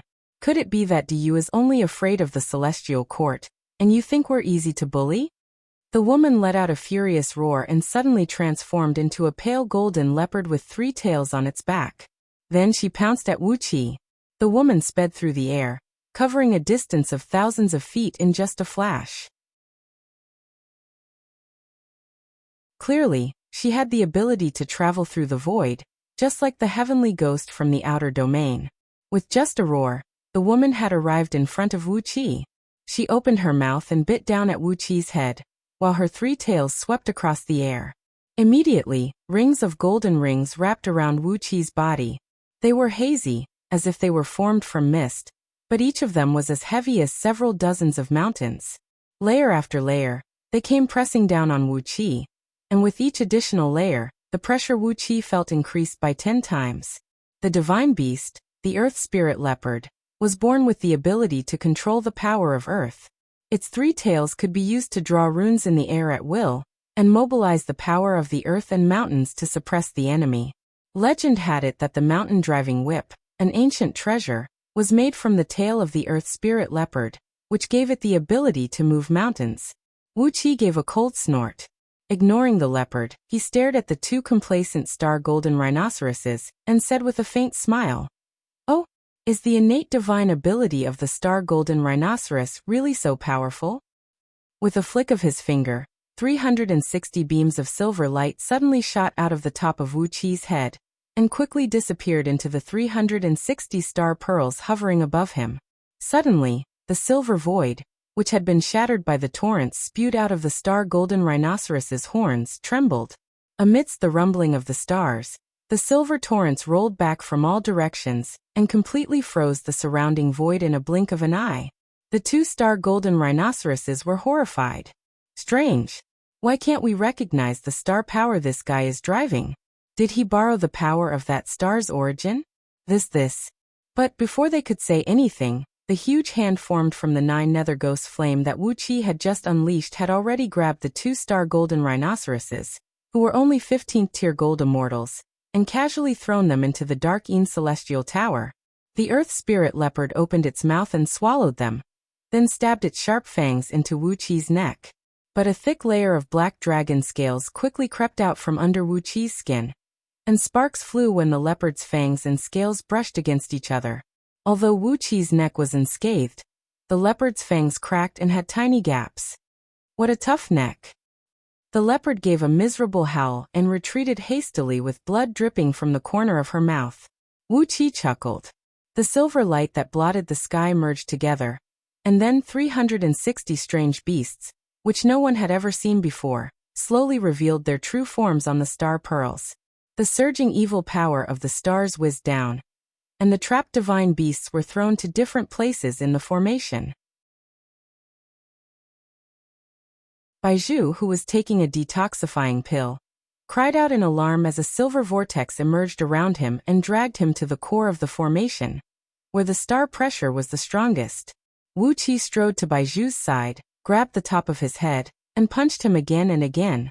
The surrounding void trembled violently as dozens of divine beasts returned to their original forms and bombarded the formation with their strongest force, trying to break out of it. Wuxia bore all the counterforce, causing his internal organs to tremble violently, and the taste of blood kept coming out of his mouth. Gritting his teeth, he grabbed Baizhu, whose cultivation base had been greatly weakened by the poison, and began to beat him violently. As he beat Baizhu, Wuxia looked back in the direction of Yuxiong Plain in surprise. Why haven't the garrison of Yuxiong Plain arrived yet? Haven't they noticed what's going on here?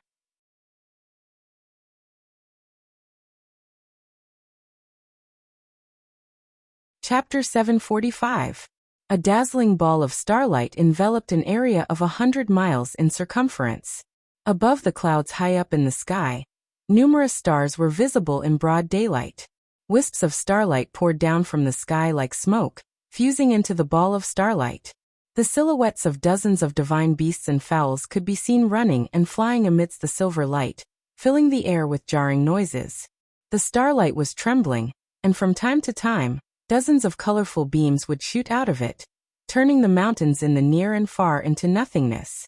1,000 miles away, on a lofty mountain, stood a pitch-black flagpole, over 30,000 meters tall. The huge flagpole was facing the strong wind in the sky, and a black flag that was 18,000 meters long and 9,000 meters wide was fluttering in the wind. Large clouds of black smoke spurted out from the flag, transforming into a huge semi-transparent, hazy hand that covered the entire area with a circumference of 3,000 miles. All the energy fluctuations in the hand were absorbed by it, and not a single ripple or sound could be heard coming out of the void. However, looking down from the outside of the giant hand, everything was perfectly normal. There was nothing out of the ordinary at all. Whether it was divine sense, naked eyes, or some rare divine ability. None of them could see through what was happening in the void. Under the flag, Liu Bang and King Zhongqiu were sitting opposite each other on golden chairs carved with dragons. In front of them was a luxurious table about 10 feet long, on which all kinds of steaming, exquisite dishes were piled. These dishes were cooked on the spot by the expert chefs Liu Bang brought here, and all the ingredients were precious ingredients such as real dragon livers and phoenix gallbladders. A demon immortal, who had cultivated to the 18th tier heaven immortal realm, in his true form of a tricolored deer, was howling and rolling on the mountainside. He had reverted to his true form, but the tendons of his limbs and his penis had been cut off, and more than 70% of his deer blood had been drained. He howled at the top of his lungs, but a demon-suppressing talisman produced by the Directorate of Celestials was stuck firmly on his forehead, rendering him incapable of doing anything other than screaming and rolling on the ground. Smilingly, Liu Bang scooped up a spoonful of steaming, delicious deer blood and hoof tendon soup from the pot in front of him. The tender, fresh and sweet deer blood slid down his throat like a piece of silk, while the extremely finely cut tendons in the blood were tender, elastic, fragrant and smooth. They seemed to explode in his mouth, bringing a thick fragrance and fresh taste that kept rolling up his throat. Marvelous! Liu Bang exclaimed. He glanced sideways at Deer Immortal, who was struggling and twisting on the mountainside, and casually waved his finger. Laughing heartily, Fan Kuai rushed over and stamped his foot on the deer's head, then pulled out a dagger and cut a piece of steaming deer meat from its chest. One of the guards brought him some strong wine. Fan Kuai ate the deer meat and drank the wine, and before long, he had finished all the meat on the deer's chest. This feels great. While laughing, Fan Kuai slapped his chest and stared fiercely at the mass of silver light that was fluctuating rapidly in the distance. With a smile on his face, King Zhongqiu picked up a piece of stir-fried deer penis with his chopsticks and put it into his mouth. Slowly chewing the steaming delicacy, he breathed a long sigh of contentment. Halfway up the mountain, a flood dragon, who had also cultivated to the realm of heaven immortal, was howling as a group of heavily armored elite soldiers pressed it against a boulder. A chef dressed in a cyan robe slowly walked up to the flood dragon. Holding a sharp butcher's knife, he slowly picked out the dragon tendons, liver, heart, and other precious ingredients from the flood dragon. Melodious music rang out from a nearby grove, and a group of female immortals in scantily clad came out of the grove, singing and dancing with long fans in their hands, performing a dance of heavenly fiends in front of King Zhongqiu and Liu Bang. The aroma of wine and meat wafted in the air, while beautiful women entertained them. King Zhongqiu and Liu Bang drank to their heart's content. After 3 rounds of wine and 5 different dishes with dragon meat as the main ingredient, Liu Bang finally put down the wine cup and turned to look at the dazzling mass of silver light in the distance. This young man is indeed extraordinary. Bai Zhu and the others are all gold immortals, and their true forms are extremely strong divine beasts.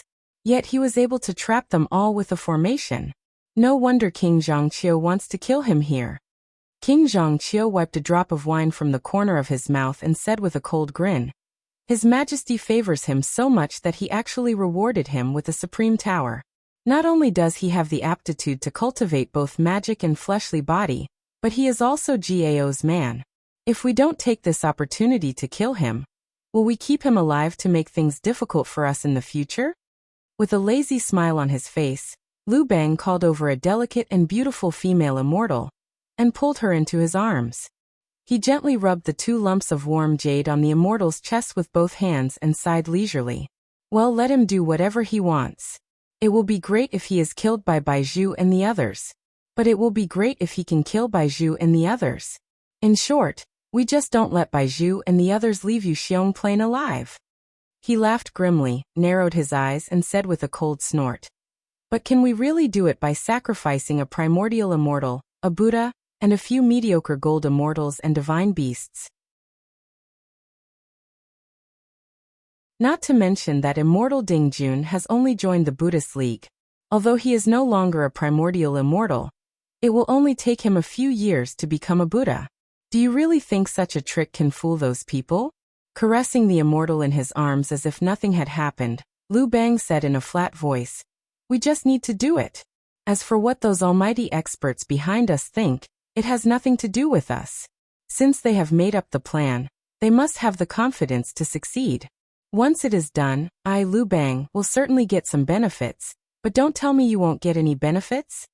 Squinting at King Zhongqiu, Liu Bang said in a deep and powerful voice, "Don't worry, Your Highness. Heaven and earth need a human emperor. But what we need is a human emperor who can cooperate with us. Sooner or later, the throne will be yours, Your Highness." King Zhongqiu narrowed his eyes and smiled. Leaning back in the chair, Liu Bang said lazily, "You just have to wait quietly, Your Highness. This is almost over. Even if Saint Empress Hua wholeheartedly protects the human race, even if she is made of iron, how many nails can she hit? This time, it is Diyu who has angered the public.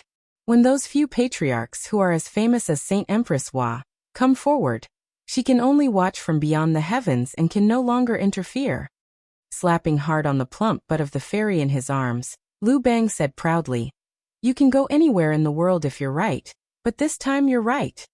King Zhongqiu and Liu Bang looked at each other and burst into laughter. At the same time, they looked up at the black flagpole standing between them, then glanced at the huge black flag fluttering in the wind with feverish eyes. The sky-veiling flag of chaos was the primordial immortal weapon of the Arctic Emperor of the Celestial Court, a primordial artifact born in the chaos. If Liu Bang had not borrowed a treasure of this level to conceal all the auras within 3,000 miles, how could the garrison of Yuxiong Plain not have discovered the conflict between Wuxia and Baizhu? But now with this treasure, even the supreme oracles in Liangzhu could not detect what was happening here. Whether Wuqi was killed by Baizhu and his companions, or Baizhu was killed by Wuqi, it would be the most favorable outcome. Lao Tzu's tip-off to Baizhu and his companions was not in vain. TSK, it just so happened that Tanlang was stopped. Liu Bang shook his head and laughed. Cultivating both fleshly body and magic?